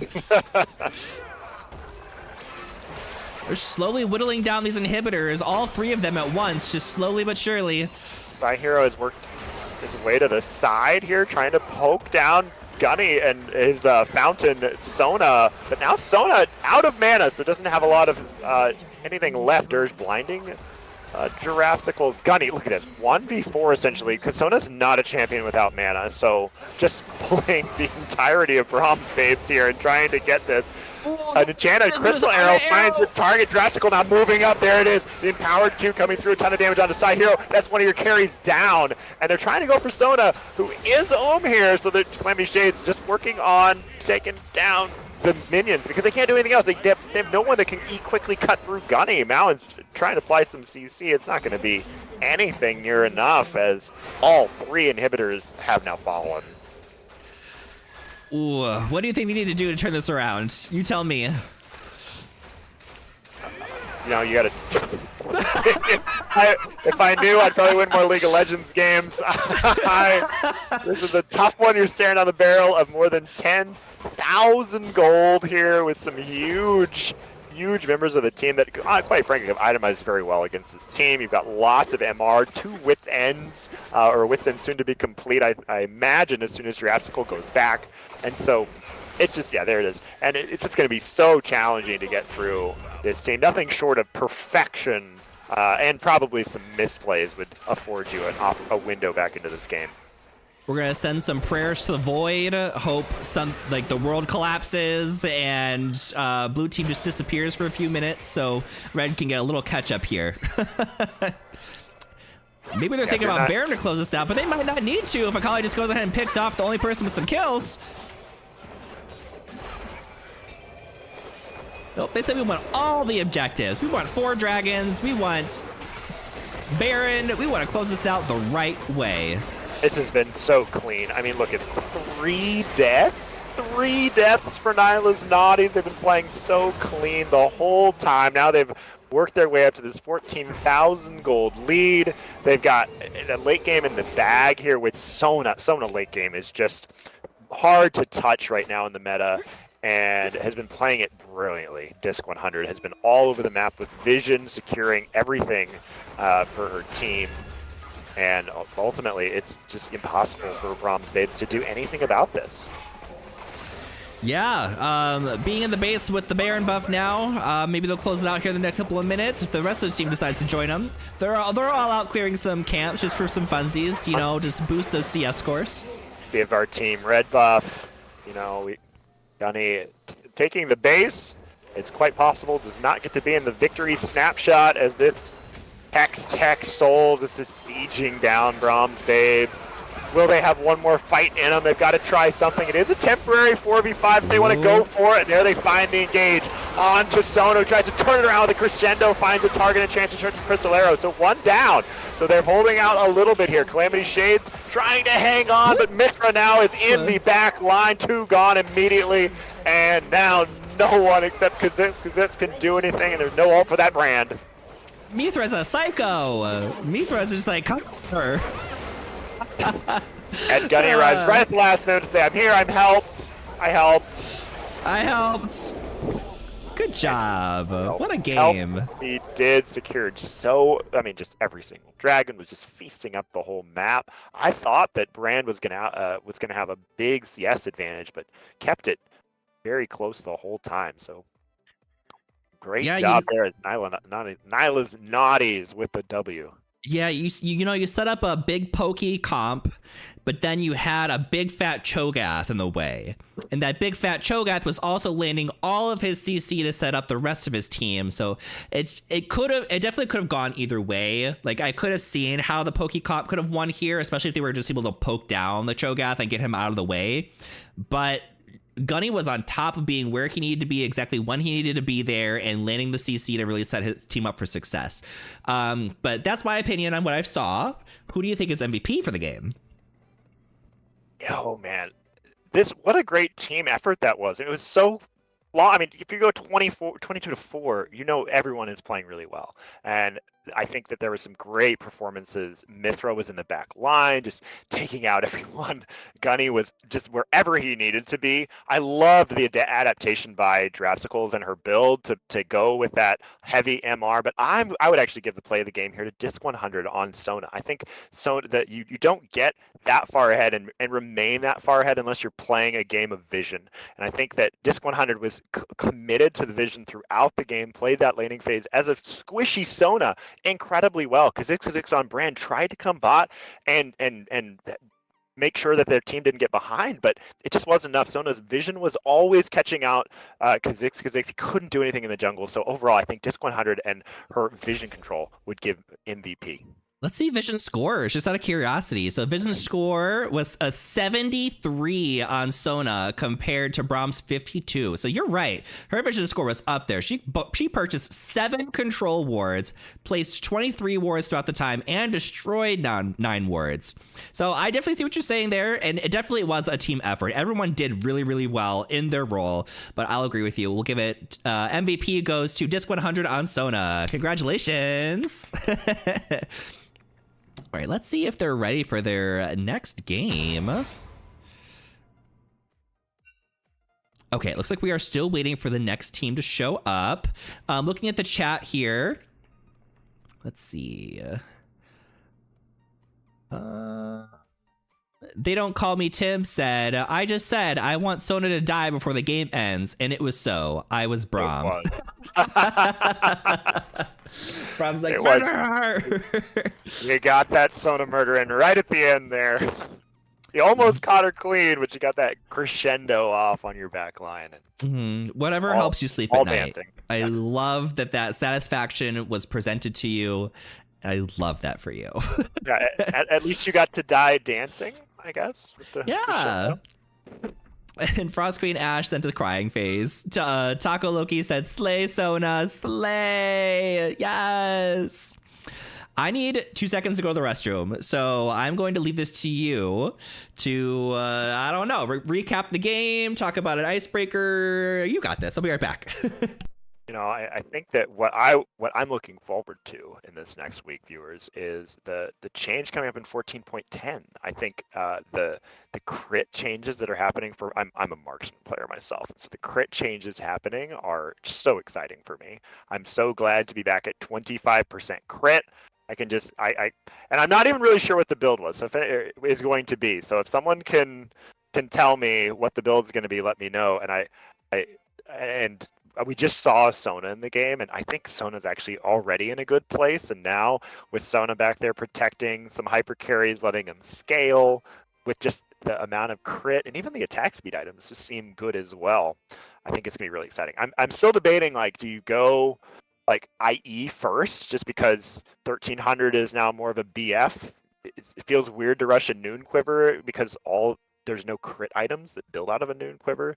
So I'm not sure. Or maybe you just go that AD plus attack speed item to bridge the gap, and then go full crit after that. So there's options, and I'm looking forward to seeing play.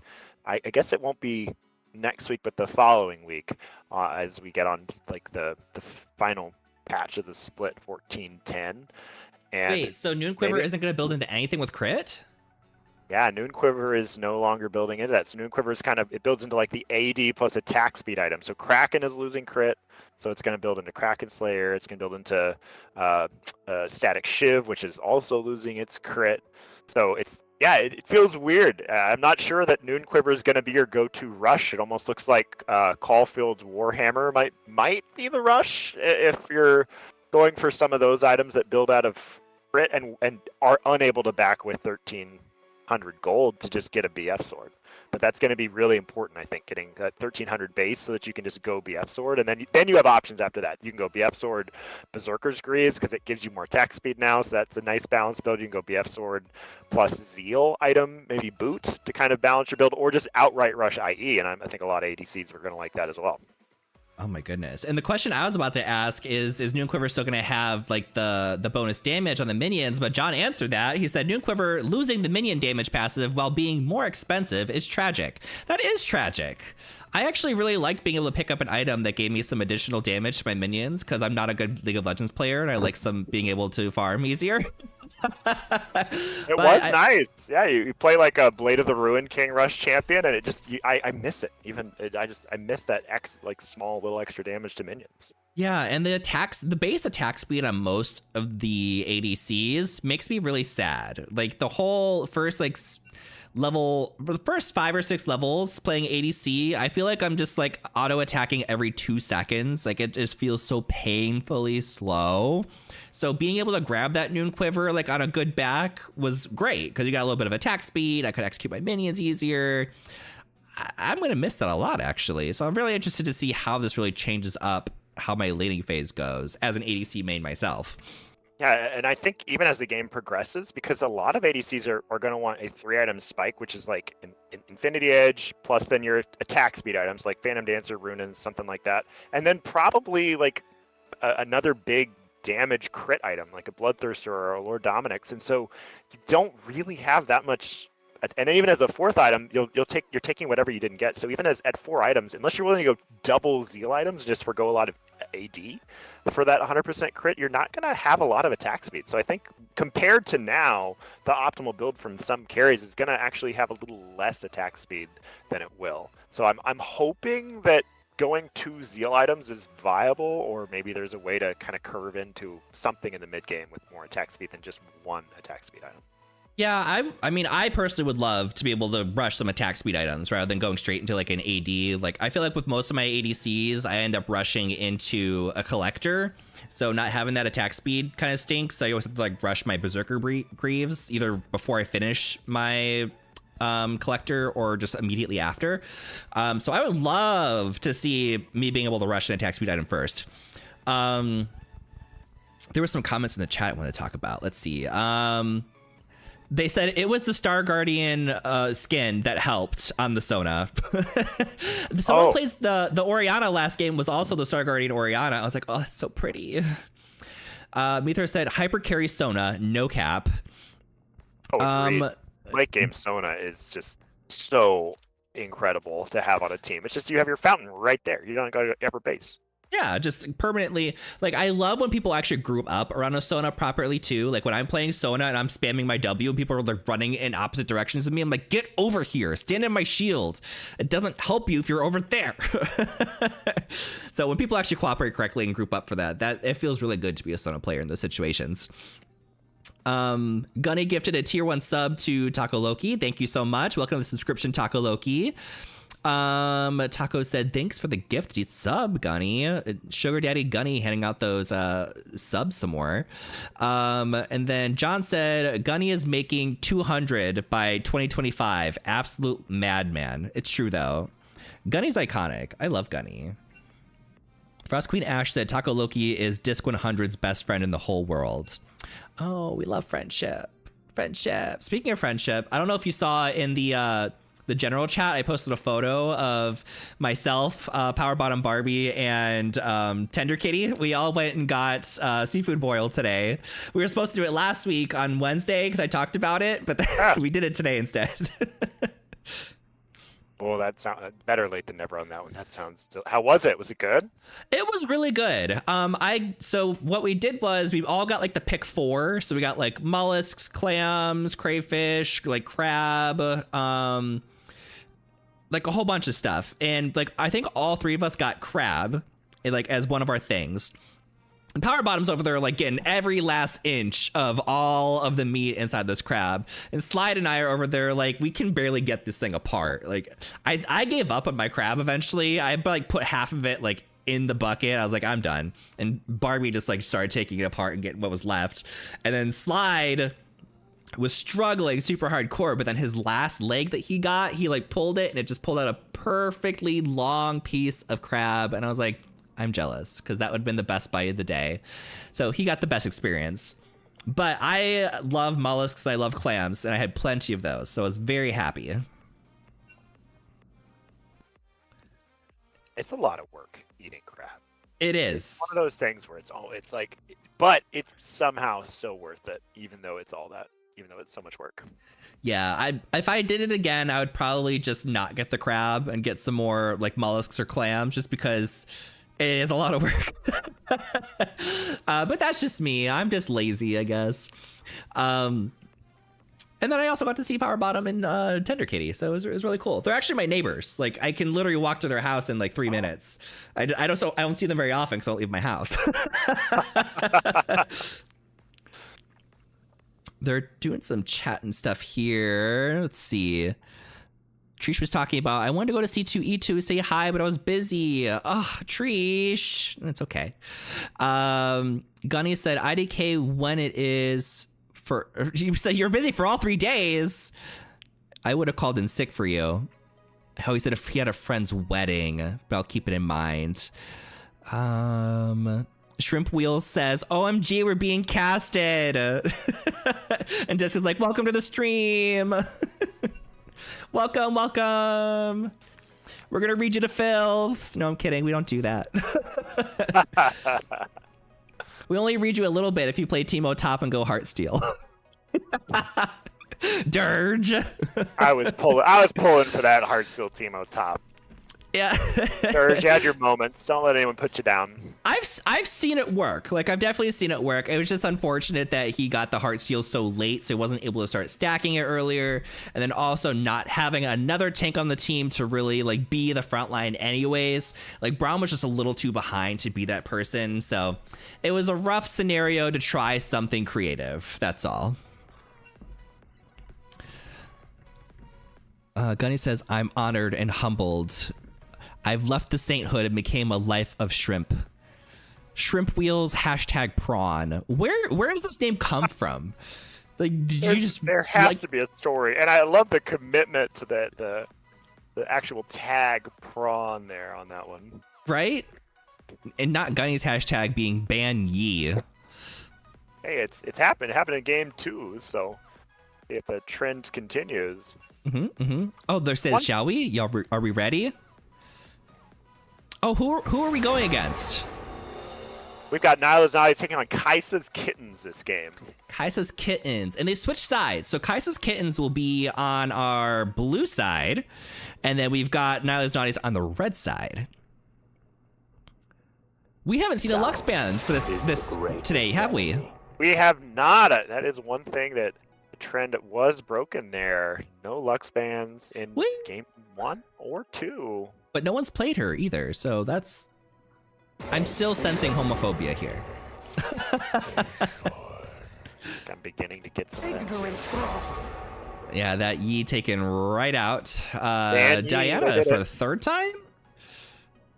Mithra's Diana mid is strong. Definitely something that is worth banning. I was going to say, who is on Nyla's Naughties that plays Diana? Taking out Malzahar. There will be no point in click stopping any hyper carries this game. Oh. They said no Sona. Including the hyper carry of Sona. We've seen enough. All my light guns that have brightened your day. Homophobic. They heard us. They heard us. How dare you? We almost went a whole day. Almost. All right, who are we gonna see play here? Oh, we got Golvol's Deep. I've never really like hung out with Golvol's Deep, aside from a little bit at C2E2, but I'm very, very, very excited to be with them in my D&D table coming up on Saturday.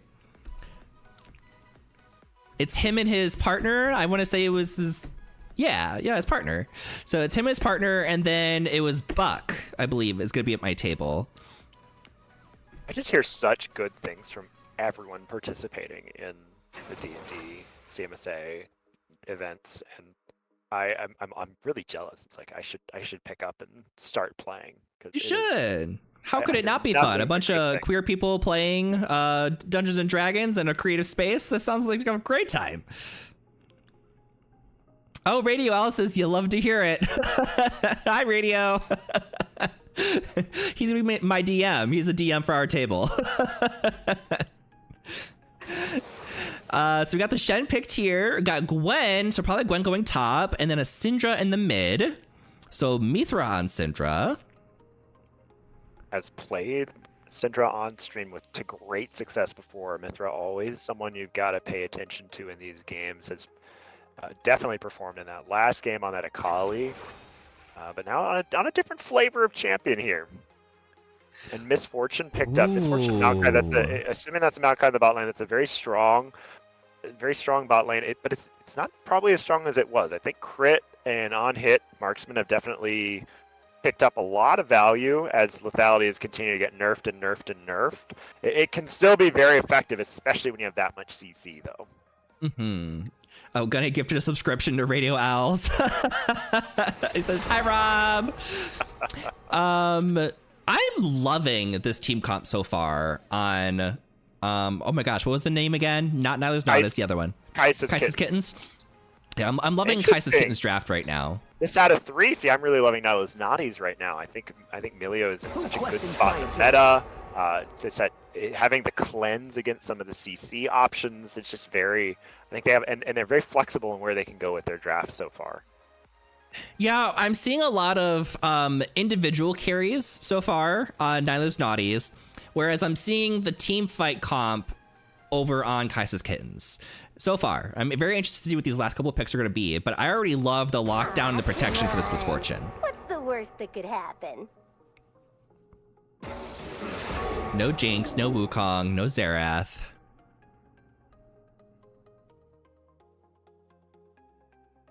Who will be last?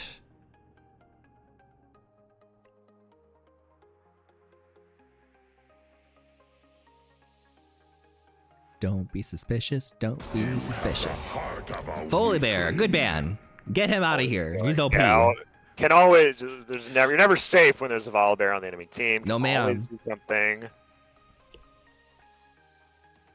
Okay, I'm interested to see who they're going to lock in as a tank / frontliner for Nyla's Naughties over here.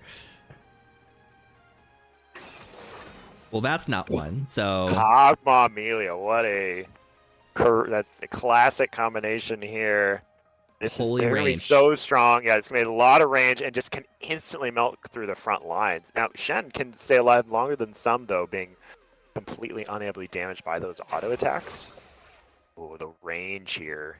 Ooh. Ways. Who's going to be this last pick? I love this team so far. Is it going to be Zyra? Yeah, I am all for this team. I love this front line, this lockdown, this peel, the long range damage from the backliners while the frontliners just hold them off. It's just so classic team fight. You know how much I love that kind of team comp. Who's gonna be the last pick over here? Wait till the last moment to lock in something very tanky, and that's going to be it. See, I completely love what Nyla's Naughties put together here. They have, yes, you've got these 2 tanks and some bursts, but assuming you survive that initial burst, and they've got some champs that can do that. Syndra gets to hang out probably so far away that it's not going to be a big threat to the MF. Kog'Maw can opt to go a little bit tanky, and of course, Milio's there to offer the Enchanter protection to his back line. And so now you've got sort of this comp where, yes, you send a Shen and a Maokai at the enemy, but you're not going to survive long against a Kog'Maw in this meta. So I'm really liking what Nyla's Naughties has drafted here. Both team comps are really, really good for different reasons. And I almost want to say that you're going to be correct in your prediction that they're going to win, just because I feel like they have a lot more damage output available, and they have some pretty decent peel and lockdown thrown in there. Like I said, I really love that team fight focused team comp, so I'm rooting for Kaisa's Kittens here. But I do see that they are lacking a bit of damage, especially early on. Like the Misfortune ult is basically their only big damage unless this Hui gets really, really ahead. Zyra's damage takes a little while to really take off too. Shen's not doing damage. Maokai's not doing damage. So it's really going to depend on their carries getting ahead and them having very, very coordinated team fights for them to win this. So I'm rooting for Kaisa's Kittens, but I think you're correct in saying that my brain. Nyla's Naughties. Nyla's Naughties is going to take the win on this one, just because the amount of damage potential that they do have on top of being able to also carry themselves. Like, I feel like all these guys already have like good kits to support themselves on top of being able to support each other a little bit. And Whereas after if you go ahead. But I was changing topics a little bit just to say that in looking at Nyla's Naughty's teams, one of the key focuses here is going to be on that Kog'Maw. And after Drapsicle's performance as Ashe last game, I really feel like she can show off what Kog'Maw is capable of in this team. And her positioning was really good. I think that Kog'Maw is going to have the chance to really pop off in this game, and is well supported with his team. With her team, gonna have Zach bouncing in front, gonna have Melio right there alongside. So I'm excited for what both these teams can do. Honestly, I can't say that I'm rooting for either, because I do see Kai'Sa's Kittens have a very real chance. They have that mid-game wombo combo, and a lot of these games are won and lost in the mid-game. And so early on, before Kog'Maw gets a second item complete, if MF is strong and doing what and Shrimp Wheels is taking care of business in lane, that could translate into 1 or 2 early dragons and start to threaten a soul for a quick closeout. So there's definitely angles for both of these teams. Yeah, and what I was leading into is kind of what I was saying. Like, everyone on Nyla's Naughties can basically take care of themselves. I heard it close. I'm going to reopen that for you. I don't know why it keeps crashing. Discord, share, League of Legends. Like, everyone can basically take care of themselves on Nyla's Naughties. On Kai'Sa's Kittens, they have to take care of each other. They really have to be paying attention to each other and coordinating correctly for this to work. So the odds are in Nyla's Naughty's favor. But my heart is still with Kai'Sa's Kittens. I can't help it. All right, let's go ahead and switch over here. Get our objective timers, scoreboard. Get everyone in the right positions here. Yeet, yeet, and yeet.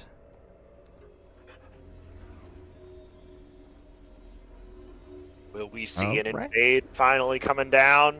Please invade. It invades last week, so we'll just kind of all wait, and everyone playing so safe here. I can't wait I hate for when it they to play be safe. I can't wait for it to be on the line in next week as we try out that clash format. Having 2 undefeated teams in game 3, just putting it all out there. Yeah, I'm interested to see if it will maybe force us to see a wider variety of players. Just because a lot of times I feel like we follow like the same person. Maybe the same person recruits a lot of the same people sometimes. So maybe we'll see more people. I feel like we've seen pretty much everybody, but I can definitely think of a couple people that I know are in the leagues that I maybe saw once last season, just because they kind of slipped through the cracks whenever we were following that specific league.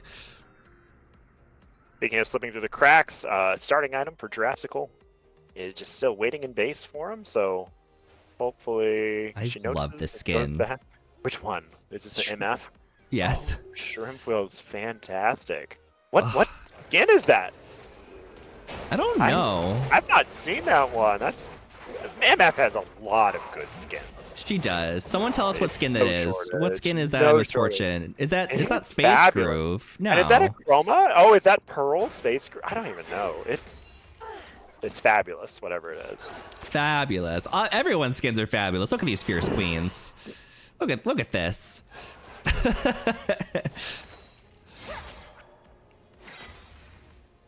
And then Shen. Fierce Shen. Shen. There we go. Chaotic Caster says Broken Covenant.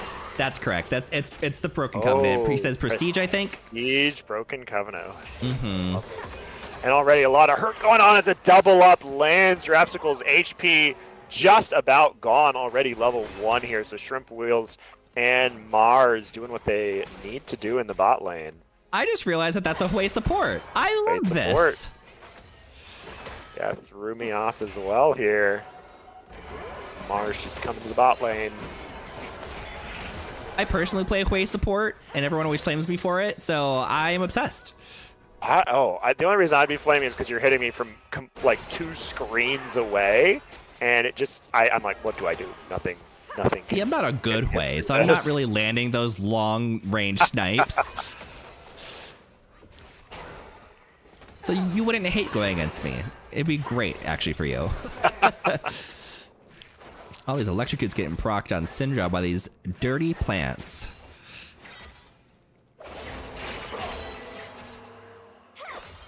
Pretty even stalemate up here, just with Gwen shoving into the tower just a little bit, hopefully trying to cancel out some farm from Shen.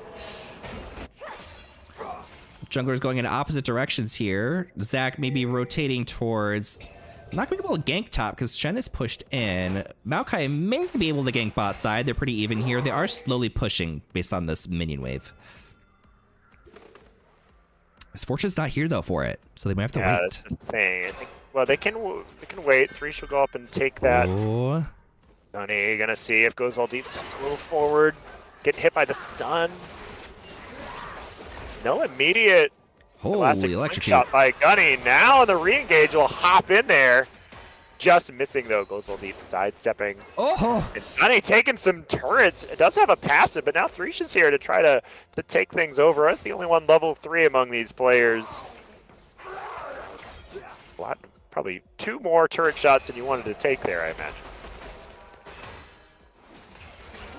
imagine. Not Kog'Maw wearing an eye patch. Ooh, don't walk into that area. It'll lock you in.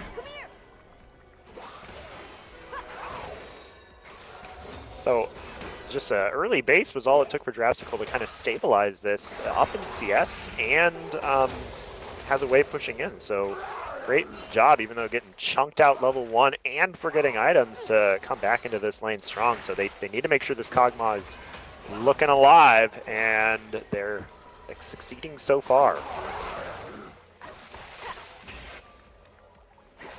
Oh no, I'm rooting for this Misfortune to play bot lane, so I need them to poop on this Kog'Maw. Put that dog down. They may have the opportunity to hit, yeah, that early base there. Super tough here for MF. And now, using that make it rain a lot. Yeah, don't just get for too close. Drapsical flashing forward, but not a lot of attack speed quite yet, but does take a healthy amount of damage. Neither jungler close to turn this one around, so it's just what you see is what you get here in the bot lane. Is finally they go out.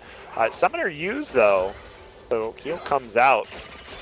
So Trade got some sums there, which is very useful because you're going to need your jungler to come and start taking some kills on Drapsical to keep this Kog'Maw from scaling too quickly. Taco Loki says, wait, it's Pugma! Kog'Maw with an eye patch. With an eye patch! The Pugma is actually the skin that I play, but I play the one with the pink sweater. They're thinking about Dragon! Gunny has definitely put ahead of Dragon's first mindset all evening, although getting scared off. He said, I'm Just not by trying to die here. Way. I think that the pink ward came down as soon as he realized he can't sneak it, said, I don't even want a part of this anymore. Got away. Which I think he would have been able to get that. Maokai's up here taking the grubbies. They did not know that Thresh was up here, and so yeah, if they had had that piece of information, they may have made different choices.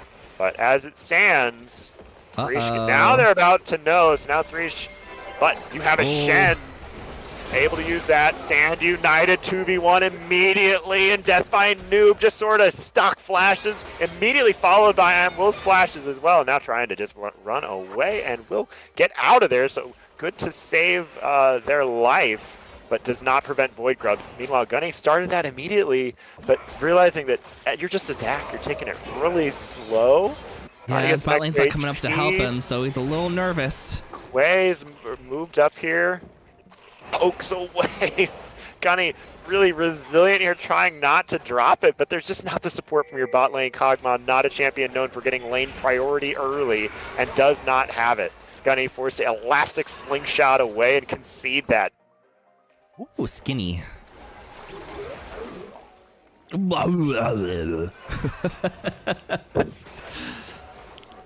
They have 4. Gunny, though, with no HP, probably hesitant to start this up, although Hwei with heals no a lot, though. mana. Back. Yeah, Hwei with no mana could be forced. They're going to see these recalls, but it seems like both teams are willing to just kind of exhale. Okay, let's try it again in a little bit. No, in the past couple of games, Gunny's been very aggressive at taking these objectives, and he's trying to be, but he's also very, very nervous, it seems like. He's backed off those objectives 2 or 3 times now. As your He last does game, not it's want to still let them get ahead. Yeah, it's a 0-0 game. It's the gold is just bang even here, so doesn't want to give anything that's risky. Might as well take the high percentage plays when you can take them.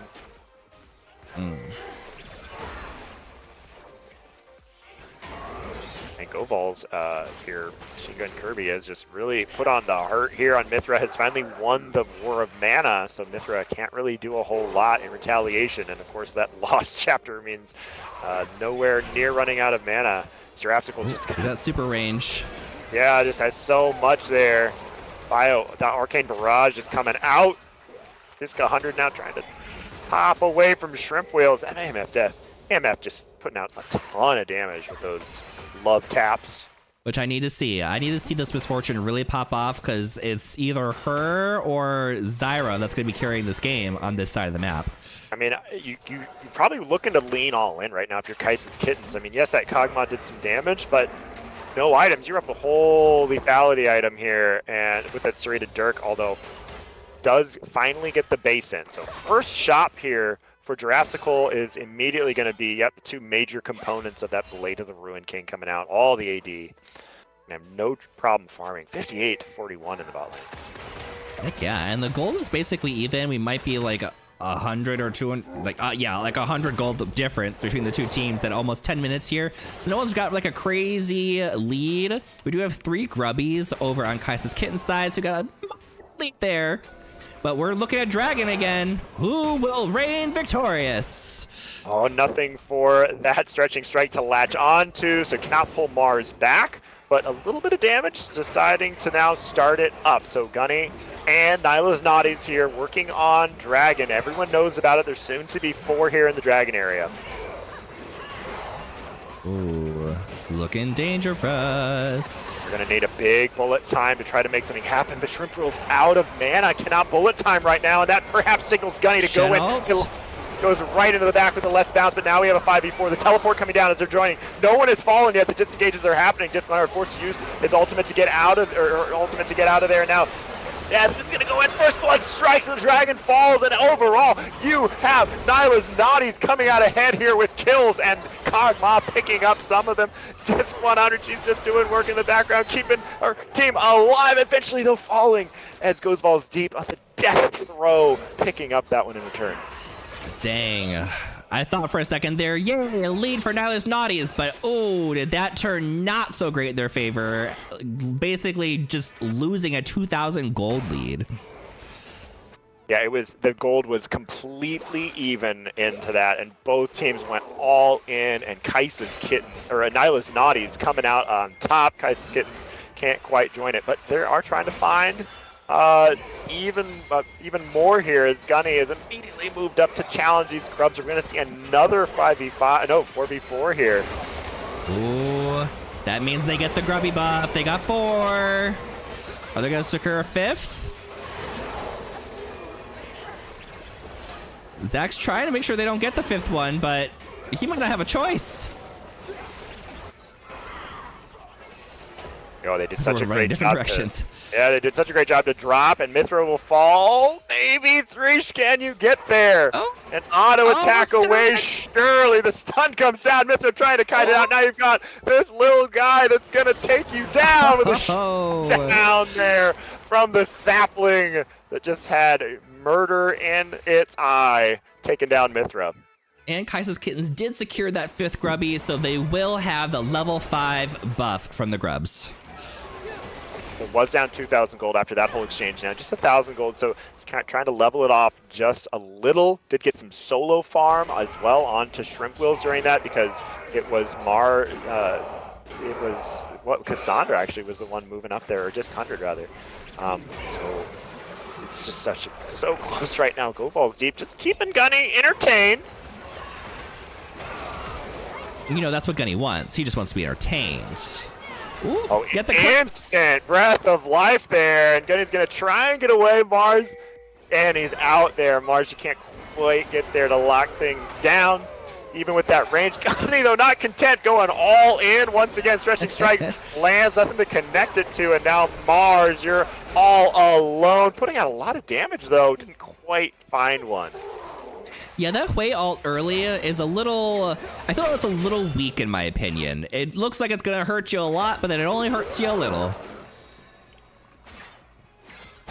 And Melia with the quick fingers on that ult there, as soon as Zac was touched by that root, out of it immediately. Giving those big plays, big plays. Mithra now looking for a big Sinja. play, and Machine Gun had to just walk away to prevent it, and go falls deep on the Zyra finds that. Kamikaze!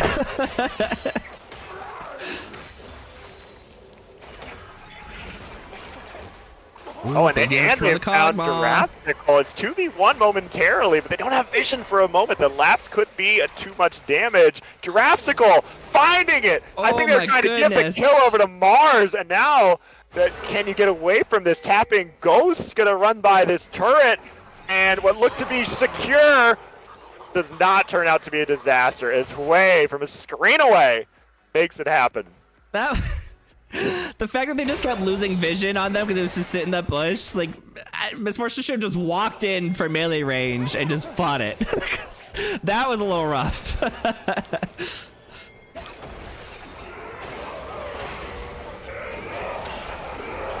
Stand United has come down here, so you thought you had numbers, and it's immediately a 3v3. Gunny trying to survive as Zac. Mithra has taken all the brunt of this, and it looks like that Kai'Sa's Kittens finding a good team fight, but they don't have a numbers advantage. So Gunny still alive, got his passive backup cell division. It's very small compared to that Maokai elastic slingshot away here.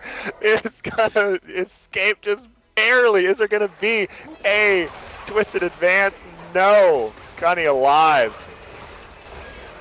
You know, Zyra getting these kills is fantastic for Kai'Sa's Kittens because, like I was saying, it's between Zyra and Miss Fortune to really carry this game right now. Miss Fortune isn't super ahead, but she's also not super behind, so she still has a chance to come back into this game and be the carry that they need. She's going to be amazing those team fights still, and the fact that Zyra is ahead, big plus. So I think this is pretty 50-50 right now. It could definitely go either way.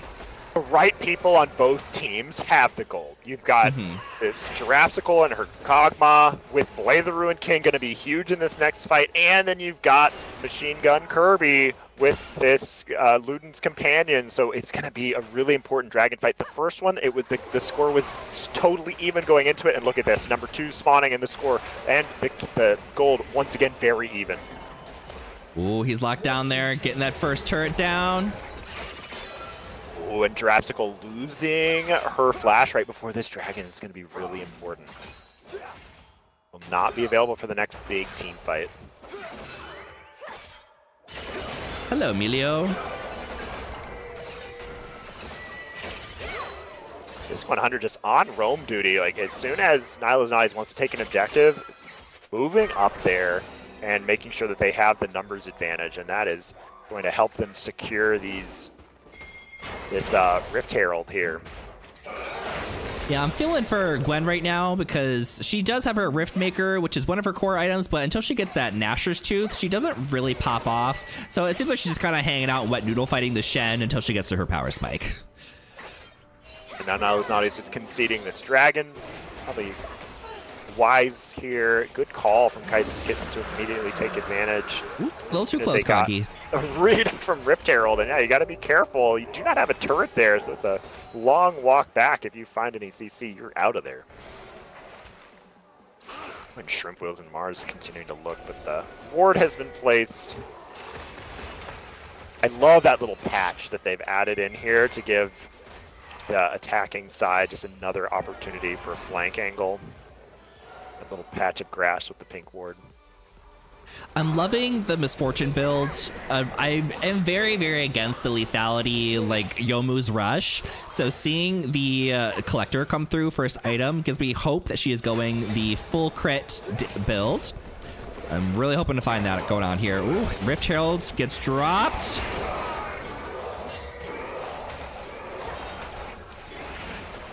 Awkward. Very much so.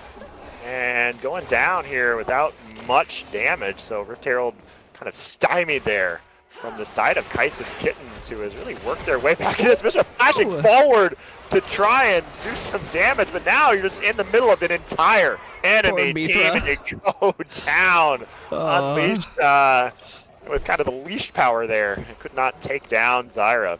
She got greedy. She's like, come here. And then she's like, oh, I'm dead.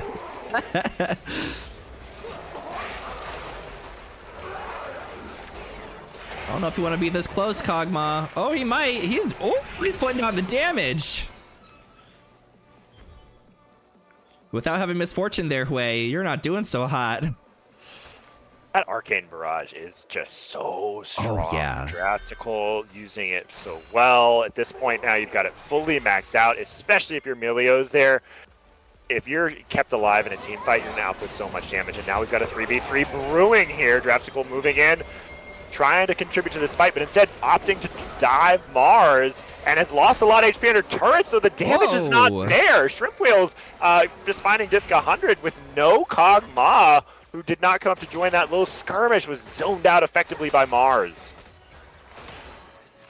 I love how Shen like ulted in and then teleported immediately back to top side. It's like he never left.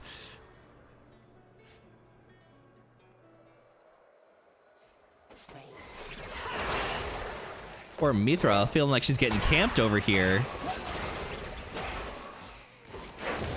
Worse, it's a lot of CC. Both of them flash. Mithra realizing it's gonna go down, so tries to turn around and go balls deep, but cannot find the kill on Machine He Gun. wants to kill that Zyra so bad. I can see it in his plays. With that, the gold has now switched sides, and soon to be even more as the turrets are falling, and Kai'Sa's Kittens really has taken control of this game in the mid part of it. And interesting, I think Gwen is actually opting for a proto belt rather than the Nashor's 2-second item. Oh, it seems to be working against that Shin as just trades completely and going in Gwen's favor here in the top lane. Run, Hui, run! It's just Gunny Hartman on that Zac is just able to kind of high five opponents, but can't find another target to bash them together. Oh, here we go. Vision, girl. Bush and Cog versus MF round 2. At this time, she's like, I learned my lesson. I'm not doing it again. I'm out. Uh-oh. Caught out, girl. Fire Caught kick, out. not found. Ooh, can't Blade beat of the that Ruined range. King slow, too strong, and that's a shutdown on the Kog'Maw, the right person to continue to get the money going for him. And man, Jurassical, she's done so much work. And look, the build she's got is this Ninja Tabby. So a little bit of armor there, going to be kind of strong and defensive, so hard to take down.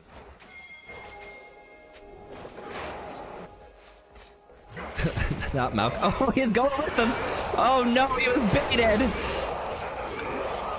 Shen coming to try to save the day though. Gets his. Oh, he's putting some big damage down on that Syndra. He said, "I ain't just no tank. I'm here to do some damage. Come here, honey. Come here." Well, and just coming up short. But what a just immediate auto reset with the Titanic Hydra auto, and Mithra had no choice but to just run. So I am putting down the APM on that Shin. And now Gunny Hartman has some angles. You have Zac available, but slingshot canceled with that taunt. Cell Division going to come down, and you do not have anyone to help you. It's another kill. First for Imwill. This is a really good game in the sense of the fights just keep flipping on who they're giving the advantage to. So I still can't figure out who's going to come out on top on this. I can't say someone has a specific lead. In the last few minutes, the lead has just flipped back and forth depending on the latest kill, and that trend continues. Now Dragon is up. Pings have already been made from both teams around it, so I'm expecting a full reset from Kites' Kittens, and then they're going to head down here. You have the inside track, though, for Nyla's Naughties. Threatening mid, putting down the damage. Soon this turret not long for the world. Drefisicle really being an absolute nightmare in damage to these guys. If he's able to reach them, which isn't hard with the extended range of himself and Melio's abilities, he is melting them. I think as his game scales even longer, he's just going to be able to tear through their team like paper. Yeah, she is really bringing the hurt with that barrage and just playing so well. And knowing that she's got her team behind her is super important. Mythra finds a big pick there onto Mars, who just wanted to ward, but that's the one you want before this dragon picks before the objective, and that's going to mean that it's a full send here for Gunny. He's in the back line trying to just lock him down, but the rest of the team having to walk the long way around. Bullet time comes out, doesn't find its target, but look at that. Kog'Maw is in gray screen, so now suddenly Nyla's Naughty's forced to run and try to back away from this team fight. You said Miss Fortune's bullet time not finding its target. It did. It was she ran right past the tank and just shot at Kog'Maw, and she didn't care who was on top of her. She's like, I'm taking that dog with me. You're right. The map was zoomed out, and my poor eyesight. I thought for sure Kog'Maw was in the dragon pit. Kog'Maw, you were so far forward. I missed you. And yeah, bullet time just annihilating her. And so big win there. And but no. The dragon has not been secured for either team. They're going to go right back to it. I just love the decision making there. Like being in the heat of the moment and being dove on by a tank and then just deciding to take a step forward and ult the complete opposite direction of the person on top of you. That's having the cool and the mindset of a League of Legends player, of a good League of Legends player. We're all here again. Drefisicle has the angle on the back line. No rune and turn became available, but Shrimp Wheel's already taken down. Gets taunted and immediately falls from I Am Will there. Just so much damage coming out of the tanks. But overall, Nyla's Naughty's kind of beginning to take this team fight apart. There's just no damage left for Kai'Sa's Kittens. And that Gwen in the mid game so strong, picking up a triple kill. I didn't see who secured Dragon. I think it went to Nyla's Naughty's. No, went to Kai'Sa's Kittens. Kai'Sa's That's 3. Kittens picking it up in the heat, so losing the team fight, but picking up that dragon, and some vision now looking to be secured on. Oh no, starting up the Baron here. They might as well. Their team's coming out of the base. They got a little bit of time.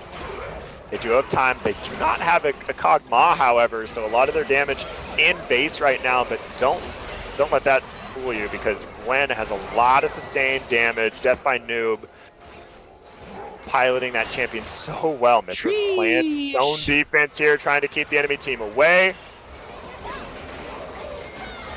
Poor Mars getting zoned out so hard. Reach trying to get onto this Melio. He's doing an excellent job just kiting him out, but the health bars of these two tanks are just impenetrable without a Kog'Maw. Drefisicle arriving, but it's probably a little bit too late with no HP bars remaining. Sidestepping that way, but just meeting a Shen taunt going down. 2 tanks. Shen's not a tank. Shen's the carry. Doesn't matter what he builds. He's the carry. I'm surprised at how much damage is being put out just by having that Titanic Hydra. He's got Titanic Hydra and the Hollow Radiance and Merc Shreds, and he's just putting it down. Here comes Zach.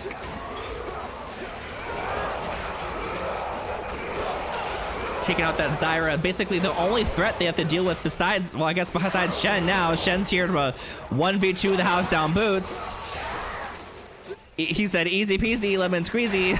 Am I watching? I Am Will just huge. There's no amount. You think a Kog'Maw could get through, but not just when you're dying in one single taunt. Mythra finding Mars once again, just kind of the only target it seems. Threesh coming in there, laying down CC after CC onto Mythra, who will fall. Ooh, they're going to have to figure out some answer for this Shen, because between the taunt and Shen's ability to just not take any damage for a few seconds with that refuge, it's becoming really tricky for Kog'Maw to chew through, and you can't ignore that damage. Yeah, being immune to Kog'Maw's damage is definitely a big plus for that side of the team, that's for sure. And it's unfortunate that Hui's damage isn't where it needs to be right now, because he's landing the abilities. It's just not doing the damage that they need to get them close enough for Miss Fortune to take them down. That's the only thing they're really missing over on Kai'Sa's Kittens right now. It's just that little extra burst. And this game's just so close, and everything just is. You're having to work for every little inch that you're gaining here. Every ward is being contested, all these objectives being contested. For both teams, the gold is on the right individuals.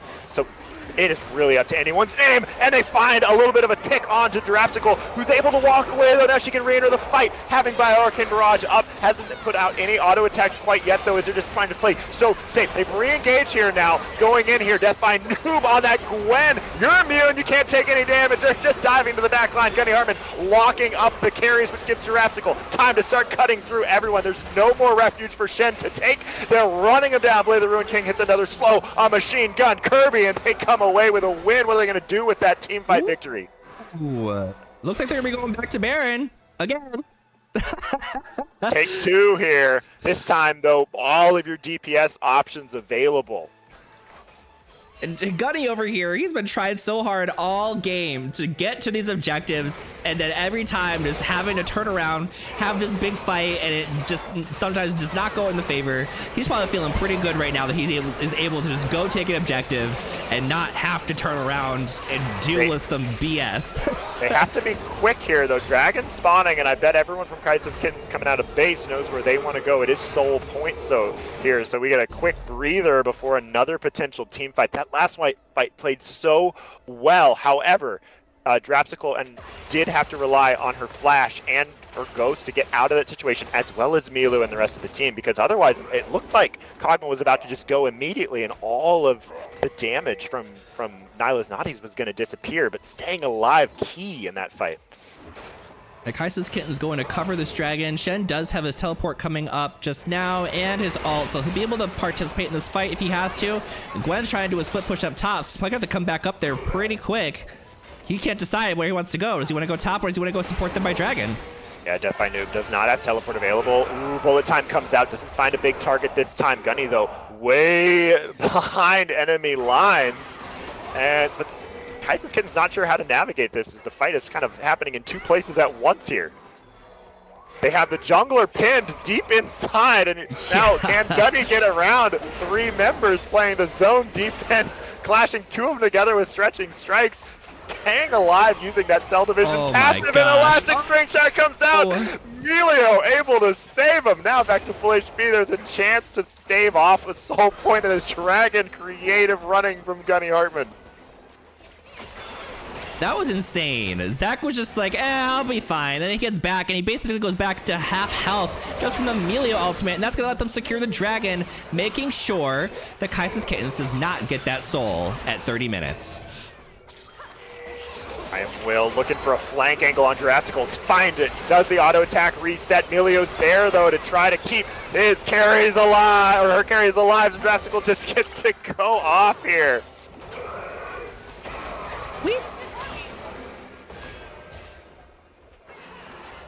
Now, a few of them do still have the Baron up, so it's about time to go maybe split out some of the waves, use that up while they still got it. How much time they got left? They've still got a good quarter of it left, so they should be able to at least get those minions up to the objective towers. Be ready. Don't know if they'll be able to secure a turret, though. What a game. For the first time, one team has kind of taken a little bit of a lead, so finally opened up, securing multiple objectives in a row, 2-1 team fights in a row for the first time all match. However, you still have 3 dragons for Kaiser's Kittens, so 1 smite, 1 secure there, and you're on Soul. So it still could go either way, but you're going to have to stabilize if you're Kaiser's Kittens, and Gunny wants to press the issue. It is 2v3 down here, plus a turret. Whoa. And United, a huge shield on Shrimp Wheels, keeping Shrimp Wheels alive, and now they will run down Gunny Hartman, so possibly overextending a little bit, but they are sieging up in the mid lane. That shield was basically Miss Fortune's entire health bar. What does it scale off of? He didn't build AP. Rapsicles, you are very far forward. Not sure if anyone's able to punish you. Reach no So I'm flash just gonna walk available. out of here, no big deal. No flash available, but doesn't want to go for it. No follow-up damage. IMO now 1v2 has proved very strong versus Mythra in the last few engagements, and takes off a chunk of Mythra's HP bar without anything in return. Yeah, they've already started building into these Spectre Cows, trying to build some resistances, and she already wasn't doing all that much damage. Oh, poor Hui taking a beat down there. Shen's left here by auto himself. attack. I am Will. There's nothing available. No more refuge to take here. Trying to get out, running away from this Gwen. Will escape. Ooh, she said, I'm coming in. Walk from Mouse says Shen R skills with his HP and the allies missing health. No wonder I think it was huge. She was close to dead, and he has a lot of health.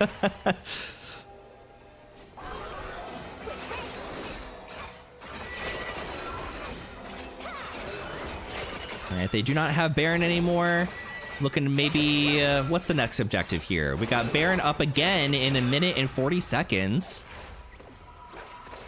And potentially the Soul in 2 minutes. So they got a little bit of time here to kill. Opting for some backs, get some items going.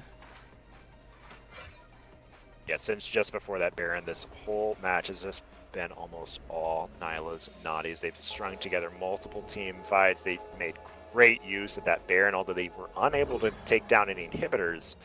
But they did balloon their lead here. So now they've got a straight up item advantage, some very key items on both their carries. Nyla's Naughties definitely in prime position to close out. Yeah, you know, sometimes with the Baron, it's not necessarily about securing objectives. It can also just be about pushing those minions forward to get the pressure that you need. And also just making sure the other team doesn't get it. So there's always a positive to getting that Baron buff.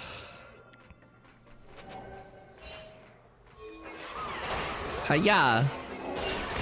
He said, what damage?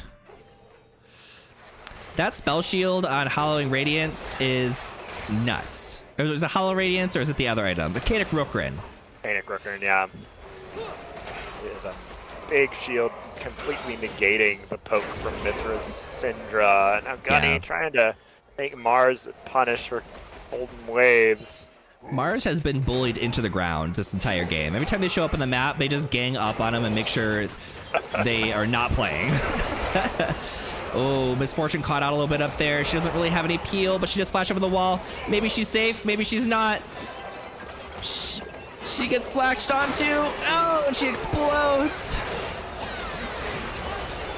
Holy damage. Dive continues here. They can just ignore the turrets, the whole team stepping away. There's the pick you want. Baron's on the table, so the pings are going down and they move into that part of the map.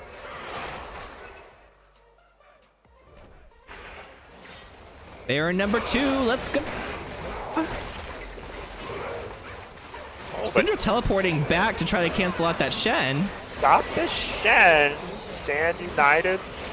And teleport available, but they're not going to try to make anything happen 3v4. Baron falls here for Nyla's Naughties. Oh boy. Okay, so what are we at? We're at an 8,000 gold lead on Nyla's Naughty side. They've got the Baron. They're technically 2 dragons behind, but it looks like they may be able to secure the second dragon here for themselves, making sure that Kai'Sa's Kittens does not secure that soul. Yep, they said you can't have it. Good and attempt, honestly, when I think about it, I don't think the soul is going to save them that much in these team fights. Like, yeah, the extra poke is nice, but they're getting stomped pretty hard in these fights. I don't know what's going to save them at this point. You've run into this late game Kog'Maw with an Enchanter, and I mean, honestly, everyone on this Nyla's Naughty team has scaled really, really well into this late game. Yeah. So it is an uphill climb for Kai'Sa's Kittens. They've kept it close, and they've shown some life here, even in the late game, but it's going to have to take a wombo combo of some sort where you see a bullet time landing on a lot, like multiple priority targets, I think, to do much here. Yeah, and this is turning into what I was saying, how Kai'Sa's Kittens doesn't really have a ton of damage built into their team comp. Shen did like continue to just build straight tank, so his damage kind of leveled off. Maokai isn't building damage. Zyra has built damage. Misfortune is still working on her 3rd item, whereas the enemy team is finishing up their 4th items, so she's just a little behind on her damage, and Hui is not really doing damage either. So they just don't have what they need to back up this big front line they have with the Maokai and the Shen. Chen to really close this out. So unless this game lasts another 15 to 20 minutes and gives them the opportunity to get to level 18 and finish out their item build, I don't see them turning this around anytime soon. Ooh, and Mars just all she wants to do is go in ward, and it's just not happening. And net with is able to save their life here, and now the team being pressed in the middle lane here. Gunny just jumping right in there, bounce into the back line, which means everyone's gonna have to run away. And now they have pressure on the inhibitor, but they're playing it slow. They're playing it very slow right now, giving the lead, now looking to turn it back, making sure the Drafticles is safe. They're diving onto the back line. They need to find that priority target. Drafticles flashing away, is now just alive and just opening up front to back team fight. So easy for this gang as they're now pushing forward. A double kill for Gwen. Don't forget about that DPS. Diving forward, I am Will. You are tanky, but not tanky enough. And falling under your own turret. Death by Noob flashing out to save a death triple kill, and the Nexus falls.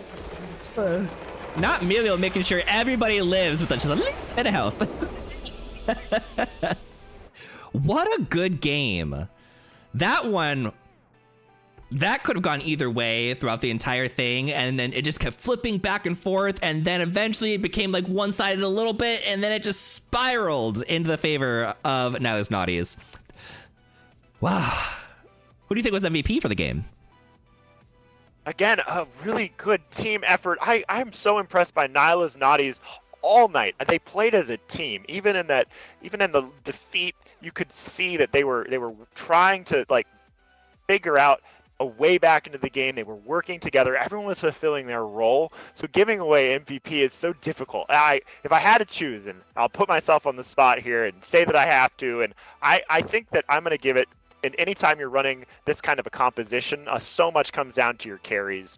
And I loved overall what I saw out of Jurassical and her Kog'Maw. She played it so well throughout the laning phase, having full support from Melio and Disc 100. Disc 100 playing Melio, but staying alive, especially in those mid-game team fights where the enemy knew what they had to do. And outside of that one MF ult that she was caught by, everything else was just kind of all Jurassicals and was such a big threat. They had to ignore Syndra. They had to ignore Gwen in these team fights to go for the Kog'Maw and just really open up the rest of the team to be able to play the game. Yeah, I 100% agree with you. And the Melio plays were like perfect in the sense of they didn't waste their abilities too early. They held them for the perfect time, and they just came in clutch so hard. And the Kog'Maw's placement, like watching Kog'Maw actively make the decisions in the middle of these big team fights to back up, get to where they need to be, and then re-engage and then reposition it as needed was incredible to see.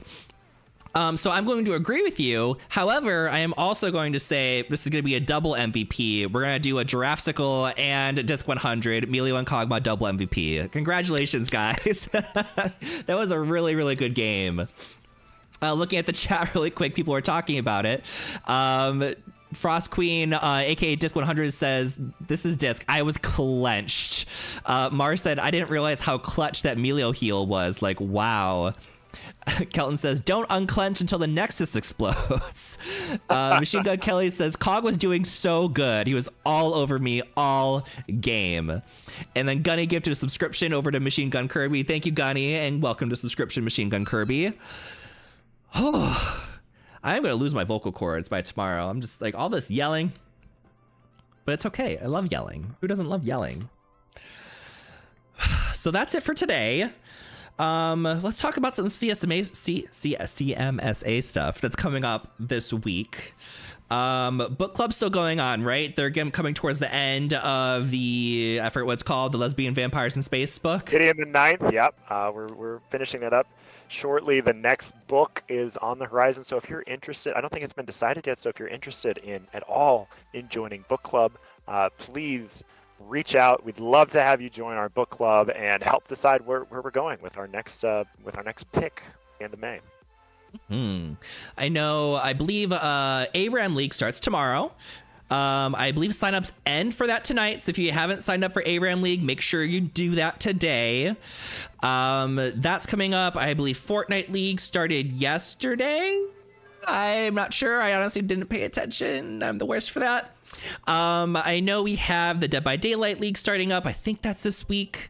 And then we have D&D's definitely starting this week. So D&D starts on Saturday.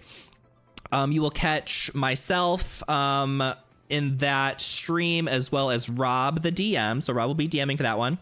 I'll be on the stream, as well as Machine Gun Kirby and his partner. I forget what their name is. And then also one of my players from last season, Buck, who is an excellent role player. So it's going to be really enjoyable to watch, I think, for this season on the D&D stream.